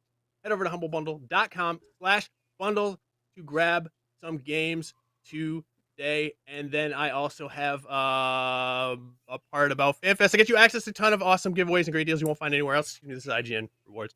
Right now, in collaboration with Starforge Systems and 11th Hour Games, IGN Rewards members have the opportunity to win a custom Last Epoch PC. Oh, that's kind of dope. Additionally, IGN Rewards, even for me, it's early. Additionally, IGN Rewards provides access to more giveaways, including the chance to win a free MetaQuest, a Steam Deck, Xbox, and PS5 controllers, plus much more. Signing up is completely free and takes just a moment. So simply head over to IGN.com/rewards. Okay. Fortunately, we have lost Joshua for the time being. But again, we're doing a live show, and it's kind of crazy. It's kind of wild. So let's talk about the early morning Pokemon Presents. And I'm going to open up the conversation. Reb, You're killing me, Seth! Do you feel like it was worth waking up this early? 90% no, but the ending was really interesting. I'm still like we literally just finished, and I haven't like read the discourse. I haven't gotten to watch it back yet. I'm still processing what that We last are the thing discourse. was. We are the discourse. The final reveal, I guess it's called Pokemon Legends ZA. Is that what we're going with? I don't. Zah? Pokemon Legends Zah?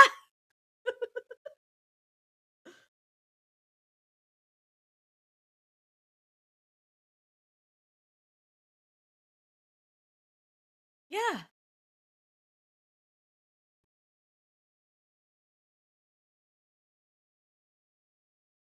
Yeah. Because, there was so many.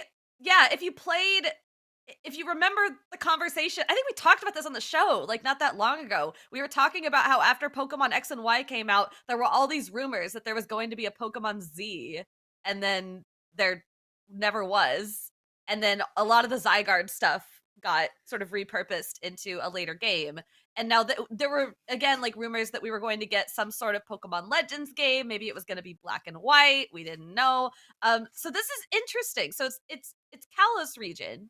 That's what we're doing. This is not what anyone thought we were getting. No. Well, all right. Well, I actually called this because, Pokemon... Never mind. Joshua thought we were getting this. Welcome back, Joshua. Pokemon Z, it was Pokemon Za all along, which is short for pizza, which is from Italy, which is near France. and Lubio City's based on Paris. So it all makes sense to me. Come on, guys. Yeah, it checks out.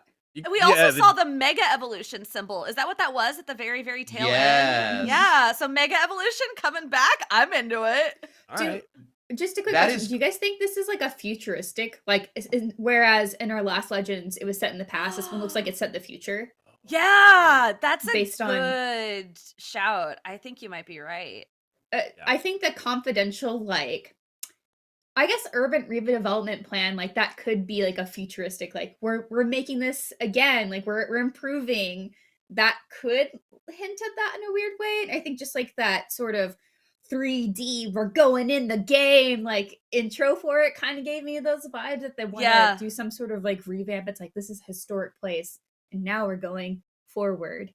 Do you think that's a potential for this to kind of play with what the Legends means? I think you're absolutely right. I wasn't clocking that when I was watching it because I wasn't expecting a Legends Kalos game. But I think you're absolutely right. I think the Legends series is going to be defined not specifically by going into the past, but just by time travel in general. And I think think that's exactly. Well, I was noticing here as we're rewatching the little teaser trailer, the Z has sort of a futuristic grid on it, while the A almost looks organic, like it's leaves or the woods. So, I don't know what that could possibly mean, but we'll find out in 2025. Apparently, Well, I the get Z looking like that is it's like a Zygarde pattern, right? Because Zygarde is this cellular Pokemon. Like that's the whole thing around Zygarde. And so it looks kind of like that, but you're right that it has sort of a futuristic tone to it. yeah. I want to shout out the logo reveal because it's almost ridiculous because it's Pokemon, and then like 2 beats, then Legends. You're like, oh okay, Yep, and then yep. another 2 beats, Z. All right, and then a hyphen. Probably the best hyphen reveal I've ever seen. Well, I guess It's like how I imagine they develop game titles at Square Enix. They just keep like adding little bits onto the end over and over again. yeah, it's actually in the break room at Square Enix. They just have refrigerator, poetry, magnets, and that's how they name the Kingdom Heart games. But all right, my next question. I mean, we obviously jumped right into this because this is probably the biggest news out of the Pokemon Presents. But how are we feel? Do we think this is going to be a Switch title, or do we think this is going to be something coming to the next generation Nintendo console, which apparently is rumored to be not coming out until 2025, just like Pokemon Legends ZA or Z-A or Z-A, which is a negative letter. Joshua, what do you think? Do you think we're gonna be seeing this? We're gonna be playing this on our next Nintendo console? Well, I don't know. This feels like maybe a double dip where it might, because it's coming at the end of the Switch life console. So maybe we'll get it on both. That's the thing they do, right? Yeah, they did it with Breath of the Wild. They did it with the Zelda game before that. I'm sorry, I'm slightly ill, so I'm having a hard time remembering things.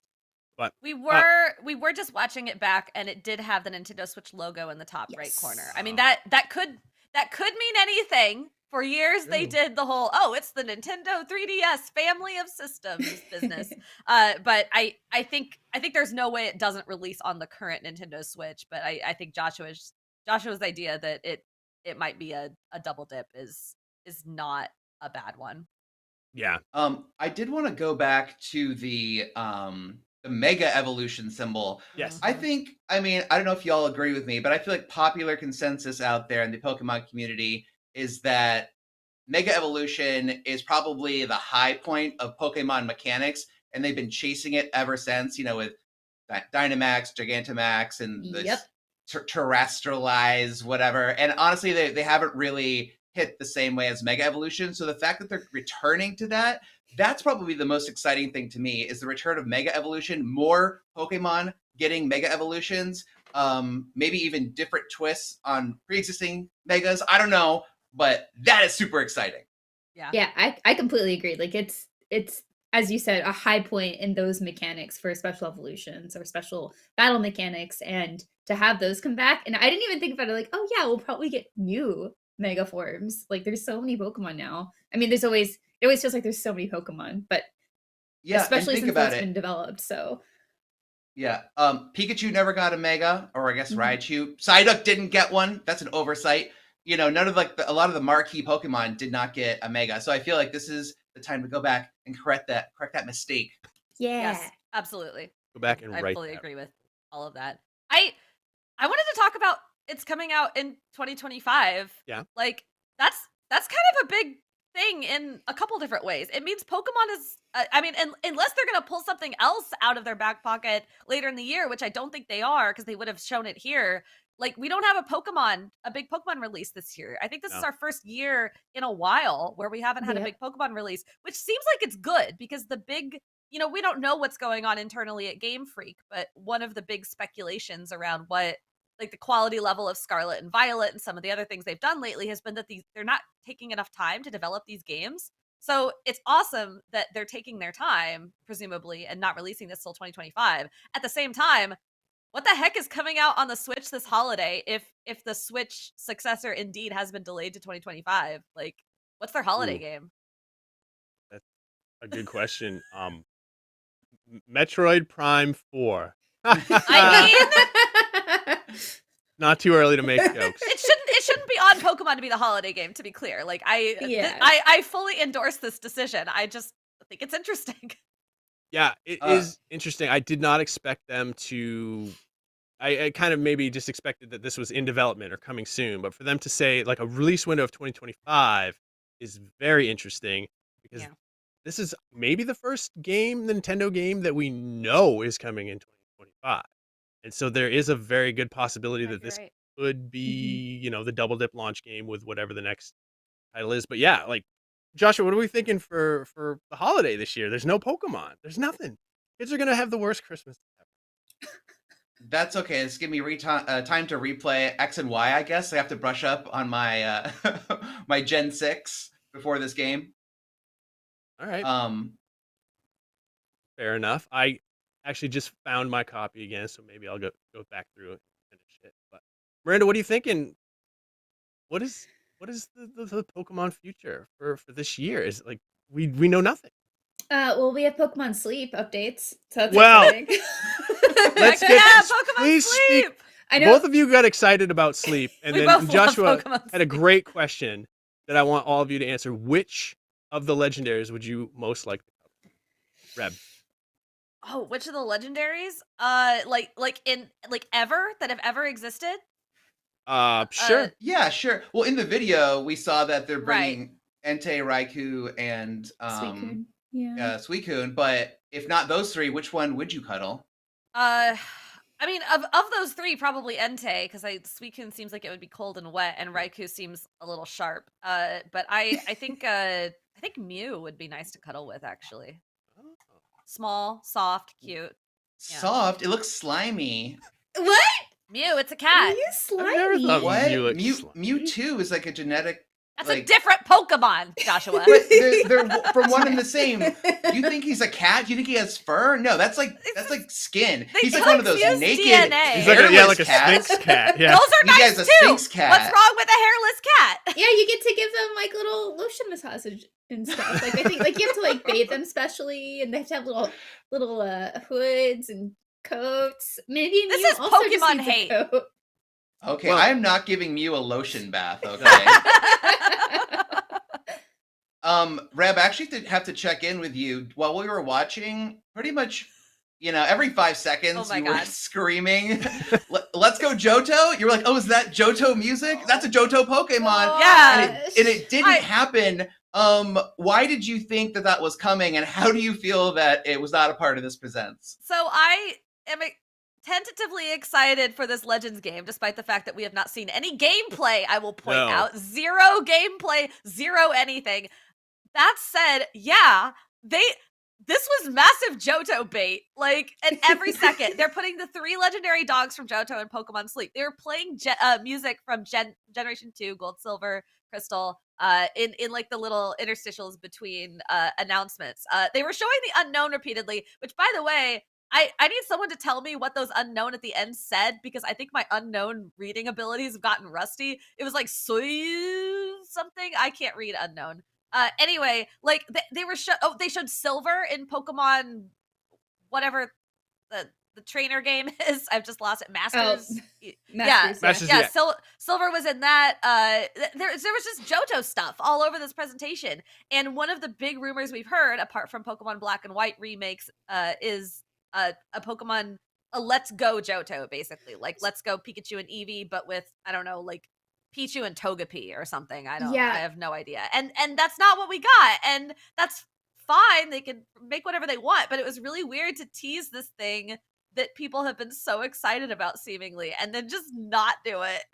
Also, like at the end of Pokemon Let's Go, there is a little reference to like your heart and soul and stuff. And so it's like, like, hey, the next one. And I'm like, yeah, that sounds great. I want to go back there. And to Rep's point too, like even looking at Pokemon Sleep, which I know we keep going back to, and I was like, yeah, I wish I was still playing Pokemon Sleep right now, but I'm not. I wish I was sleeping. Yeah, we're here instead. We could be playing a game in our sleep. But these are our first legendaries, and for it to be like Johto legendary specifically is so pointed that it's just a little weird. Like I guess of all the legendaries, those are the ones that are like, I guess, best suited to sleeping, right? Like the legendary birds wouldn't make. I mean, you could do birds. Yeah, I mean, birds you roost. sleep They with don't rocks. sleep. That's Literally, true. like rock Pokemon. So it's like, yeah. Like Golem just like is in a ball next to me. I'm like, yeah, good job. You're But very you're right. happy You're right. Pokemon. So it was very pointed. Yeah. So it's there's a lot of evidence building up here that just doesn't quite make sense, and it's honestly, at least on my side, just a little bit disappointing because I really loved Let's Go. I thought it was just such a nice way to revisit a place that you've already been, a nice introduction to people who don't want to play the originals, and it feels like a miss, especially if we're kind of getting to the end of Switch, and if the next version of whatever this looks like changes things up radically, it's like, I don't want to miss out on these mechanics that were really fun specifically on this device. They are literally always doing this, though. Like, they are always teasing stuff and making us think that something's coming, and then, oh, psych, you were silly for thinking that was happening. Like, we talked about when everyone thought we were getting Pokemon Z. We talked about when everyone thought we were getting Pokemon Stars. We've talked about that on the show before. Remember, like, at the end of Pokemon Omega Ruby and Alpha Sapphire, when you got to, like, this one area and they're like, oh, Battle Tower under construction coming soon. And we were all like, oh my God, we're getting some sort of either Emerald expansion or, like, I don't know, Gamma Emerald. I don't even know what that would be. But we always think there's something, and then it's not that thing at all. And instead they're like, oh, we were teasing Scarlet and Violet the whole time. Did you see the oranges and the grapes on the counter in the previous game? You should have known. No. Yeah. I have a theory on the title Pokemon ZA. Let's hear it. I was looking over social media, and a lot of people have pointed out that in X and Y, one of the main characters is named AZ. Remember him? He was like the mysterious, like homeless man, and then it turned out he was the former king of the Kalos region. Yeah. So perhaps if this is the future, maybe the future king is ZA, his descendant, or something like that. Who knows? But that does seem it can't be a coincidence that AZ was a major character and the game is called ZA, right? It has to mean something. Yeah, I remember that, and I completely forgot that guy's name was Az. I forgot. I memory hold that.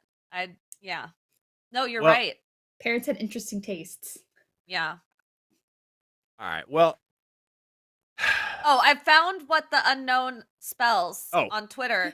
And apparently I'm not bad at reading unknown. It does seem to be just gibberish. It's like, it's SOEYUE. Soyu? New legendary. It's not anything. Nope. That's a bit of a bummer. Yeah. Well, it might be something. It might spell, it might be like a new Pokemon or a new something. Or nothing at all. It could be anything. Remember like the Sinnoh region in Diamond and Pearl was like renamed in Legends Arceus. Maybe this I don't know, but what it doesn't compute at this time. Well, we only have a year at least to wait to find out what all of this means. I do like how they've just basically lied through this whole thing, tricked everybody into thinking more than there really was. And I'm sure that when trailer breakdowns, I'm sure we'll do a trailer breakdown, and then more information will emerge on the Legends ZA. I do like that they have my my Swordy Boys Pokemon, whose name, please forgive me, I always forget. It's like my favorite Gen 6 Pokemon. But you can't remember the name of your favorite Gen 6 Pokemon? I'm quite ill right now. The fact that I can remember where I am is pretty amazing. Honedge, thank you. Golly, there he is. Well, that one's that's not Honedge. That's the evolved. Aegislash. Thank you. Aegislash, however you want to say. Yeah. All right. Well, Joshua, you are an expert on basically all card games. Like, it's kind of impressive and amazing your depth of knowledge. And I'm glad someone finds it impressive. Yeah, I at last year in LA at the office, you and Teddy, who does contract work for us, you guys sat there and talked about, like, I think Yu-Gi-Oh!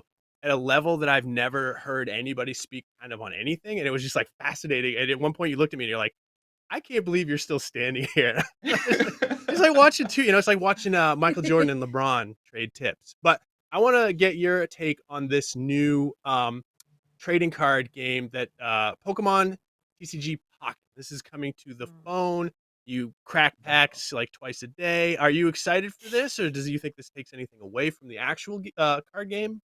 It's interesting because, well, on one hand, it does actually look cool. It seems like it's aimed at people who enjoy collecting and people who appreciate the art of Pokemon. And it does look so cool that I guess for some cards, you can go into the card frame and explore the world that the art and see what's outside the border. That sounds like a really cool experience. I can't wait to do that.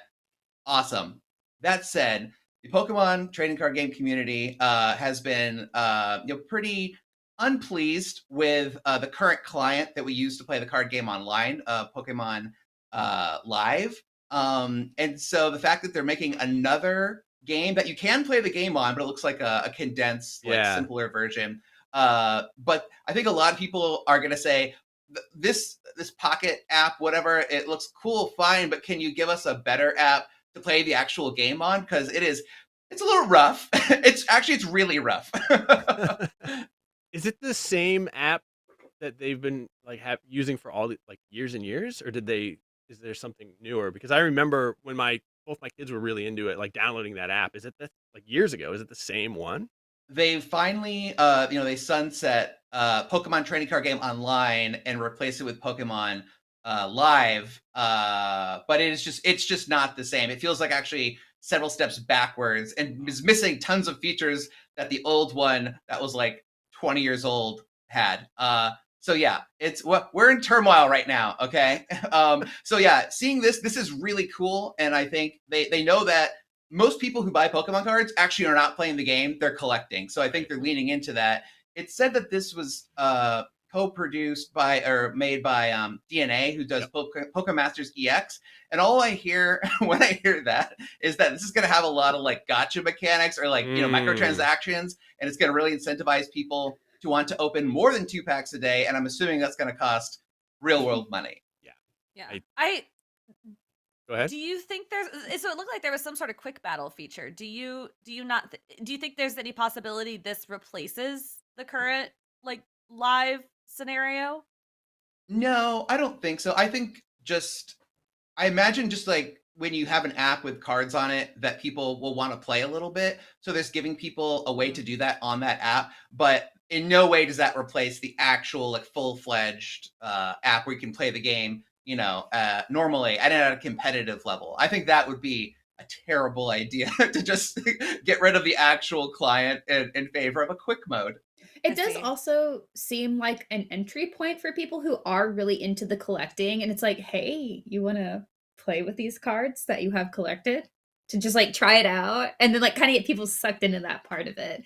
And that seems like a lot more approachable, especially since people have known how to play Pokemon, the card game, for so long at this point, and this seems like a nice way to ease into it. Yeah, I think it is nice that they give you 2 packs per day. That feels sort of generous. My hope is that because I haven't played the TCG in a really long time or collected or anything, but I remember years ago when I could buy a pack in real life, and then it would always have the code in it, and I would put that into the online thing, and I would be able to open a pack online as well. And so I would hope for that kind of tie-in in this, so that people who are actively already engaged in the TCG are getting something for it, as opposed to just sort of restarting their collections. Or maybe there's a way to input cards that you actually physically own. I don't know, but having to start from scratch kind of seems like it sucks. Yeah, I mean, probably not. This looks to me like a license to print. I think that the 2 packs seems generous, but I think you're going to get a lot of commons, and I think DNA knows exactly what they're doing. They're going to make it, you get just a little taste. Well, I might as well spend $8 to buy the 400 Poke Points, so I can buy an odd number of packs or something and still have some left over. But I mean, just the way that you open them, like a little slice across the top. I mean, I could just do that all day. It just looks so satisfying. It's like digital bubble wrap almost. DNA also did Fire Emblem Heroes. They did Animal Crossing Pocket Camp. And I know Nintendo has been all like, oh, our mobile games didn't do very well or whatever, but both of those games got people to spend quite a bit of money. So, you know. Yeah, the sorry, the one that you were just like I Animal said, Crossing I'm actually Pocket sick. Camp, Fire Emblem Heroes. The Fire Emblem Heroes, thank you. I wanted to say Dragon Warrior, but that's an NES game. Fire Emblem. I actually kind of got into that, and it was pretty thrilling. And I noticed here on the card game that they do have the sort of the diamond level rarity, and like I remember getting like a rare hero in Fire Emblem and being all excited, even though I ended up just completely falling off that game, not playing it all. But yeah, I think this might be successful with a more, like Joshua, like you're saying, like a collector audience, but probably not for the hardcore, card game community out there. But all right, that was the Pokemon TCG Pocket. There's party hats coming to Pokemon Go for Pokemon Day. So that's it wouldn't be a Pokemon Day unless we got some party hat Pokemon in Go. And those are out right now. And then there's Pikachu with Cap's hat. Big Hat Day. Big Hat Day. Yeah. So if you want Cap's hat, you can start that with the Pokemon Go collab event. Terror Raid battle events begin tomorrow. What have I missed? Masters. Oh, this was a fun one. Masters EX celebrates 4.5 years. Like, all right. That's just kind of how like we're celebrating 700 shows. So, all right. This is our 700th show. This is our 700th episode of Nintendo Voice Yay, Chat. Pokemon! Yeah, I know it kind of fell on a cool day, and that we get to do a live show, even though everyone's really tired and I'm sick. But all right, we've kind of spoken on this during the course of our conversation, but I want to know, were your expectations met or were they not, and kind of how do you feel overall about this? Rev, I'd like to start with. So I've said a lot of things about my feelings about this. I think Legends ZA is a really interesting surprise. I like that it wasn't what I expected. I'm only bummed out that we didn't get Johto because it was teased the whole show. I didn't actually walk in here expecting Let's Go Johto, so it's okay. I'm kind of wondering where the black and white remakes are, or if we're ever going to get those. I mean, there were never any promises we were going to. It was just a community thing, but it would be great if we did. I think my actual genuine, so when we were talking through how the show was going to go, everybody was asking me, okay, what do you think we're going to see at Pokemon Presents? And what I said was, we're probably going to open with some sort of like middle of the road kind of like spin-off game, like a mystery dungeon or a Pokemon Snap size and style of game. We're going to get a bunch of mobile game updates, and then we're going to have the big, okay, here's what their next big Pokemon game is. And I was almost right, except we didn't have that first thing. We didn't have some sort of like Pokken tournament, like spin-off kind of thing in the opening. And as a result, the coming year actually feels kind of empty of Pokemon. Like we don't have a big spin-off. We don't have a big Pokemon game coming till next year. We have all these mobile updates. And that's fine. Like most big series don't just churn things out every single year at the cadence that the Pokemon Company tends to. But given their history, it's a little weird that this is a slower year for Pokemon. And so I don't know that I'm disappointed per se, but it's interesting. It's notable. I hope this means they're hunkering down and focusing on getting their crap together, because Scarlet and Violet were kind of disappointing. All right, fair enough. Joshua, how are you feeling? Were your expectations met? I thought I was pleasantly surprised. I didn't expect a new game, like a new Legends game of all things. So I am excited to find out more about that. I thought Legends Arceus was a really good concept, but much like Scarlet and Violet, I thought it was lacking in execution in a lot of ways. So I hope that they've taken some lessons there and are improving. I'm actually fine with them taking a little bit of a break this year, although there's still tons of other Pokemon stuff coming out. Not big releases, but the Pokemon machine goes on. But the quality of the past couple major releases has not been there. So I hope they're taking this time to make sure the next releases do get there and exceed expectations in terms of quality. I was kind of hoping a little bit for remakes of Black and White, because honestly, I think that's the last great Pokemon game, like that generation, Gen 5.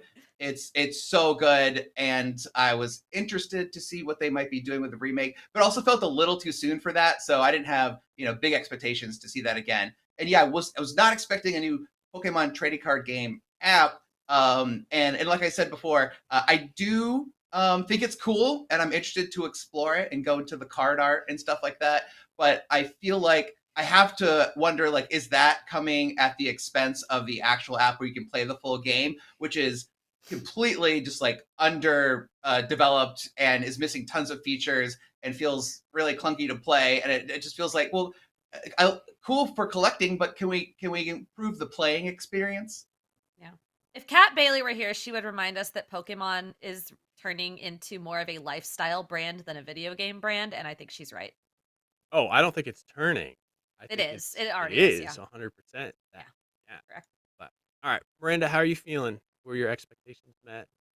I'm pretty sleepy, and we're getting legendaries in Pokemon Sleep, so I'm actually really happy about that. I know I keep coming back to this, but that was my main expectation, was I wanted some cool little thing for Pokemon Sleep, and I knew we were going to get mobile updates that like happens every year. And so it's cool to see them continuing to support that, because it is such a weird like game, like as Reb just said, like, and that has Kat has alluded to. Pokemon is sort of like a lifestyle company. It kind of always has been, honestly. Like, I think for a very long time, they've tried to like, hey, do you want this plate? And I'm like, yeah, I do. Yeah. But I think I came in with really low expectations, because as other folks have mentioned, it does feel like a little bit of a down year, and especially kind of gauging where the Nintendo Switch is in its life cycle. I think it's a good time for them to sort of take a beat. I could see us getting, well, I guess I was surprised that we're getting Pokemon Legends next as the next spinoff, but I could see that being maybe an early-ish next year release as sort of like this is our capstone on the Nintendo Switch. Like, it's our final major Pokemon release on the Nintendo Switch as it is. And then us moving on to the next thing. And in a way, too, I think also with us getting a brand new Pokemon anime series with new leads, like Ash has had his journey. Ash and Pikachu are off on the sunset doing their own thing. This does really feel like a weird like reset for Pokemon.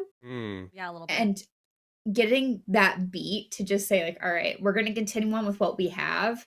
This new show is a big focus for us, and we're going to work on continuing to develop, as we said, like the bigger lifestyle part.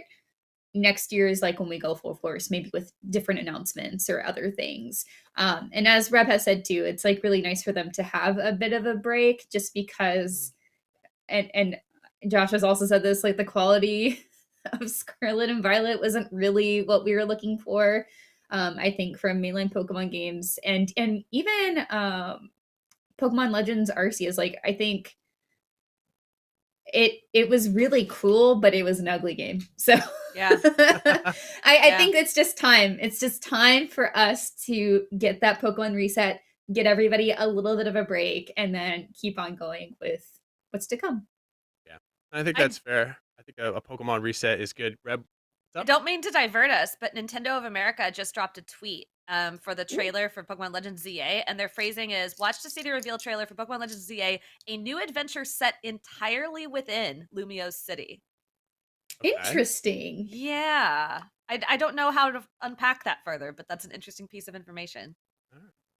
Well, that's more information than they gave us in the trailer. So, yeah. I mean, as my feelings are, it's not a huge Pokemon enjoyer, but I do enjoy Pokemon. I have played several of the games, but only one have I ever finished, and that was Blue. But it was fine. It was probably like a 7 out of 10. What, Joshua?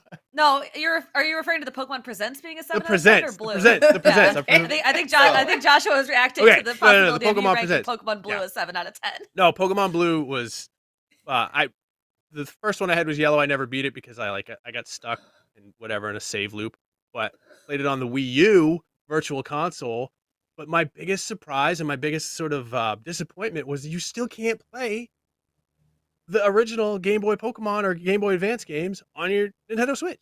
Like, I kind of was just expecting they were gonna say now you can play. Put them on Virtual Console, yeah. Yeah, like Not Virtual Yellow, Console, Blue, and Red on Nintendo Switch Online. Online, yeah. Yeah. Don't know why we can't do that because you have to play them either on your 3DS or your Wii U, which nobody's doing, or like break out the original one, which is Aren't they on the Virtual Console? Sorry, they're on the Virtual Console. They're on Virtual for Console, but they're not on 3DS Nintendo Switch and- Online. Yeah. So. Oh, right, Yeah. right. If I had to guess, they're not putting Red, Blue, and Yellow on there because they have Let's Go, Pikachu, and Eevee, and they want to keep selling copies of that. I mean, sure, but they also want to sell Nintendo Switch Online service, which costs them very little and costs you $20 a year. So, I don't know. It was a fine presents. The Legends at the end was definitely a surprise. I don't think anybody really fully expected that, and I think no one's expectations were fully met with this presents, especially just going off of what. Well, okay, with the exception of Miranda, which shout out. I respect that. To be clear, I had the lowest. Just just after like the pacing of everything that's been released, I was like, this is gonna be a quiet year. I love Pokemon Day, I honestly do, but also I was like, this is one I could have slept in a little bit for and watched later and been happy with it. Yeah, Miranda's gonna Pokemon sleep well tonight. Nice. Yeah. Get those Seth, extra what would get you to play like a new Pokemon game? Like what would they have had to show today for you to be like, yeah, I'm gonna buy that and play Pokemon again? You know what? Hearing what you said about the game is going to take completely within Lumio City, and then the trailer did have like urban redevelopment plan, right? And it seemed like you're going to be building and designing your own like Pokemon City. That there are games like that, like City Builder. If that's what this is, like you're not just like going around battling, but you're actually like building out the city. That actually sounds really cool, right? There's a ton of games that have done that, but Pokemon hasn't really done that, right? Mm-hmm. No, I don't think they have. No, That would be pretty There was- awesome. Go ahead. No, they Are haven't you done thinking? that. No, I was trying to remember like this one mechanic in Black 2 and White 2, but it wasn't that. So I feel like this is like Sim City, but it's like Pokemon City. Yeah, That sounds 'cause cool. I'd be into that. You've basically only been able to decorate like rooms and very small scope things. Secret but bases. getting that would be really neat. Yeah, secret bases. Secret cities. What if you could design your own like series of Pokemon gyms or something like that? You get to choose the types and stuff. I don't know. I'm really going off in another direction here, but it does seem like that, right? I can think of like in Assassin's Creed, right? There's like a city that you would develop over time and add new features and stuff. That's the first one that comes to mind. But there are a lot of games like that. If that's what this is, that would be cool. Don't say anything you want them to do because then you guarantee they will not do it. But Seth, what would get you to play a Pokemon game? Again, well, Seth? city building now. Like I would definitely like, super want that. I've played all of the Pokemons that have come out since whenever the 3DS. What would get you to finish one? I just never finished. I never finished. That's true. I've started finishing games now that I have been properly diagnosed with ADHD. How's Tears of the Kingdom going? I haven't beaten Tears of the Kingdom because I don't want that game to end. It's different than me just like seeing something shiny float by my window and going and chasing it into the woods. I don't know. You know what would make me finish is just like sitting down and saying I'm going to finish this Pokemon game. Maybe I'll try Scarlet and Violet because I have them both. No. There are some good Pokemon in there though, and some characters are really nice. The time I had with it, I enjoyed. Palmon's fantastic. Don't. I'll tell you. I think one of the problems that I have with getting hooked by a game like Yeah. My shiny Palmy. Like, come on, guys. Like, Yeah, there's some redeemable things. It's not. I gave it a 7. I liked a lot of parts of it. It just had a lot of. No, I gave it a 6. I gave Arceus you gave 7. Sorry, I can't keep track anymore. Yeah, I wouldn't point people toward it though. I'd be like, I still is like this the one some you parts have of to play. No, it's fun. It's fine. I think for me, having been like a grown adult when Pokemon hit, and I did when I was in the Air Force and I was in Germany, the only thing we had on TV, because we had like one station, the Armed Services Network, after I got home from work, was the Pokemon animated series, and I would just sit there and watch it because there's like nothing else on. And then I played Pokemon Yellow on my Game Boy on like deployments and stuff, but I don't have that sort of like nostalgia. I think that had I been younger and it hit me, that would make a 3D Pokemon as impactful as seeing all these games that I've only known in pixel art, which I love. I love Pokemon. I love the chiptunes, but seeing them brought into the 3D world doesn't quite feel like it has that same impact for me, and therefore I don't have that same level of disappointment that it is a little janky and nasty. So you know what? I'm gonna go back and try to finish one of those two games. There Honestly, it is. if you ask me, I think when Pokemon went 3D in X and Y, I think that's where the main series kind of started taking a nosedive. So really, you got out at a great time. Yeah. I don't know. I don't know that I'd say nosedive, because I do like a lot of things about some of the games since that. Like, I really enjoyed Sun and Moon. Yeah, I was about to but say, I really like liked Sun and Moon. Like, those are the last ones I think I really loved. But I do think I agree with the sentiment that Pokemon hasn't quite been the same since then, and I think Game Freak are very, very much masters of the pixel art and kind of the old style, like top down RPG Oh, yeah. situation. And I think a lot of those monster designs are not as cool when you make them into 3D models. Like, they were not originally envisioned as smooth, shiny 3D models. Yeah, it's Some like of them. the episode of The Simpsons where Homer goes 3D. It just looked weird. This looks a little weird. Yeah. But some of the newer ones, because they're designing Pokemon with that intention now, are we're doing Which okay. is fair enough. And then We're figuring it out. in like X and Y, you have the little training mini game, I guess, and those little guys are pixel art, and I love that because they like bounce around and stuff. So maybe I'll just I have my 3DS. I found all my carts. Maybe I'll go back and I'll finish X. Yeah. Do that and see where that leads. You get roller skates in that game. Yeah, that's. I hope we get roller skates again. That's okay. So let me ask real quick then. Joshua, what do you think Pokemon needs to do to get it back to where it was for you? So the reason I said that 6 is where it all started going downhill for me, and I think 5 is the last Gen 5 is the last great Pokemon game. Oh my god, is that a Ditto? How long has that been there?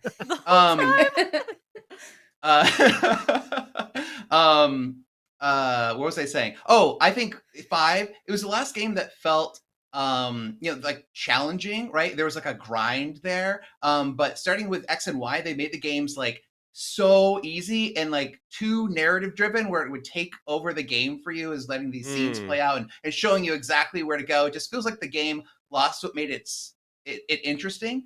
And I haven't lost a Pokemon battle since X and Y. And I'm not saying that because I'm great at Pokemon battling on the video game side. I'm definitely not. But it's just, if they've made it accessible and easy for everyone. Unfortunately, sales for the games since then have gone up. Gen 5 was, I think it's the lowest selling generation. So they probably will never go back to games the way they used to be, because they've just gotten more and more popular and more successful and sold more units. The more they've made it them 3D and accessible, aka like easier. So I do feel like if they made a more like kind of like hardcore game, or at least gave us a difficulty setting, that would be amazing. Like, can I at least get some gym leaders that cover their weakness again? That would be great. I kind of disagree with that perspective. Like, I do think I know there's been discussion about the way EXP share affects the game and various other things, but I do think more recent games are easier to play through the base story than, say, Red and Blue. Like, you go back and fight that Elite Four and you're like, oh god. But I mean, that's just because the audience has expanded for Pokemon, right? And I think that's okay. What I love about Pokemon is that it does have more challenging aspects for people who want them. Apart from the fact that the raids don't really work in Scarlet and Violet, when the raids do work, they can be really challenging and fun. And some of the later game battles can be very challenging and fun. And some of the legendary battles can be too, especially if you're just playing through for the first time and you're not rolling through with like this team of level 100s that you've EV trained all the heck. And you have the competitive battle scene as well on top of that. So if you're really into the mechanics of Pokemon, like they remain complex and interesting, and you're able to take on these difficult challenges against other people through PvP. And so I like that they've combined those two aspects. They have the easier story mode for people who just want to catch their Pokemon and have a good time. But then if you want to seek out greater challenges, you can. And I think that's one of the really wonderful things they've done with the series. If I could have anything apart from games that just function on a basic level, I would like to see them go back to the sort of sense of adventure that they had in some of the older games. I felt like there were secrets behind every corner. I felt like after I beat the game, there were new areas that were unlocked to explore and new interesting things popping up. And I think some of that is just hurt by the transition to 3D. But in Scarlet and Violet, it very much felt like I was just running through these empty grassy fields, and I would walk around a corner and be like, oh, it looks like there's something cool over here. And it was just a Pokeball. It was nothing. It was not exciting. And so I would like to return to that sense if it's possible. So you want to feel that same sense of wonder that you felt. Yeah, maybe Well, we're all that's chasing that. asking too much. Yeah. I think it was easier and like it was easier when you were looking at this sort of 2D pixelated world, right? Because you had this really beautiful small scale rendition of what this was, and then in my imagination it was much bigger. But now they've actually made it bigger. Like in the game, it is so much bigger, and it turns out that it's probably very challenging to fulfill that fantasy. Well, when I you're actually mean, making it. probably maybe one of my favorite things about Breath of the Wild Tears of the Kingdom is how successfully it adapted that 2D world that I loved That's as a true. little kid into a fully realized 3D world.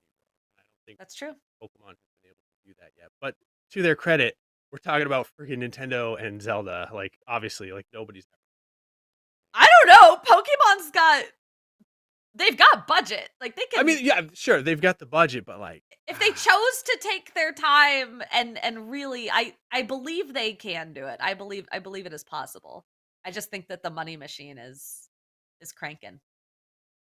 Yeah. But Zelda was extremely successful for the Nintendo, that Nintendo company. Yeah, I mean, Pokemon already has tried to make like their version of Zelda with Legends Arceus, right? That's essentially Pokemon by way of Breath of the Wild, right? Yeah.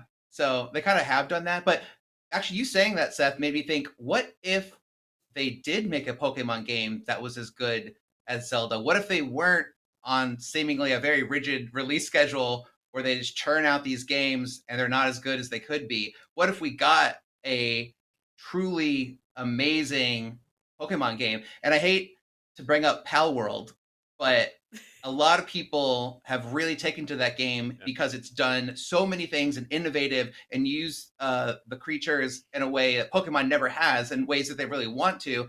And I'm not just talking about shooting them with guns. And so I think Pokemon does have to take a good hard look at that and think, well, what can we do to innovate and make our games better? Because for me, at least, if they feel trapped in the past and I want a modern Pokemon masterpiece, give it to me. Yeah, 100%. Miranda, do you have anything to add? Yeah, I have been thinking about this a lot as far as like difficulty and what sort of experiences you actually get from a mainline Pokemon game.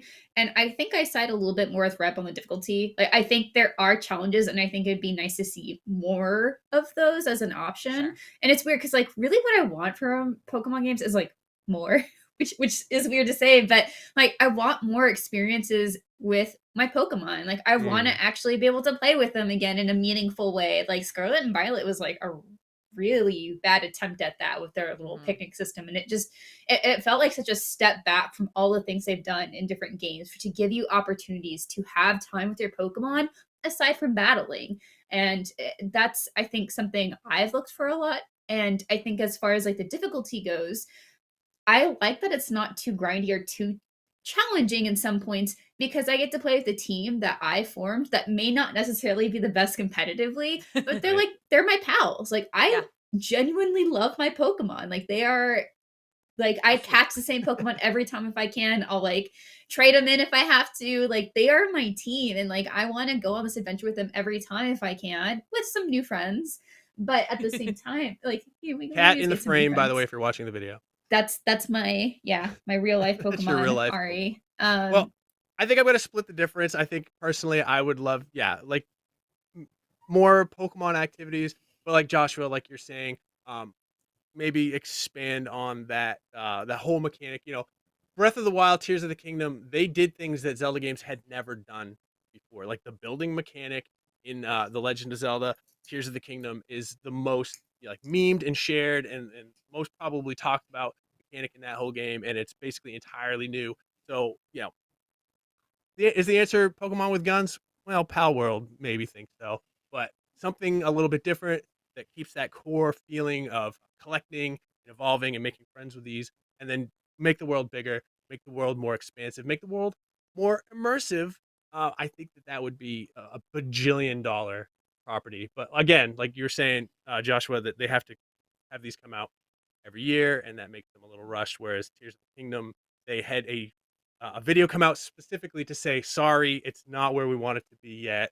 We're going to take another year, and look what we got, the best game of all time. But I have some bad news. That is all the time we have left for this week's Nintendo Great Voice. transition. Thank you.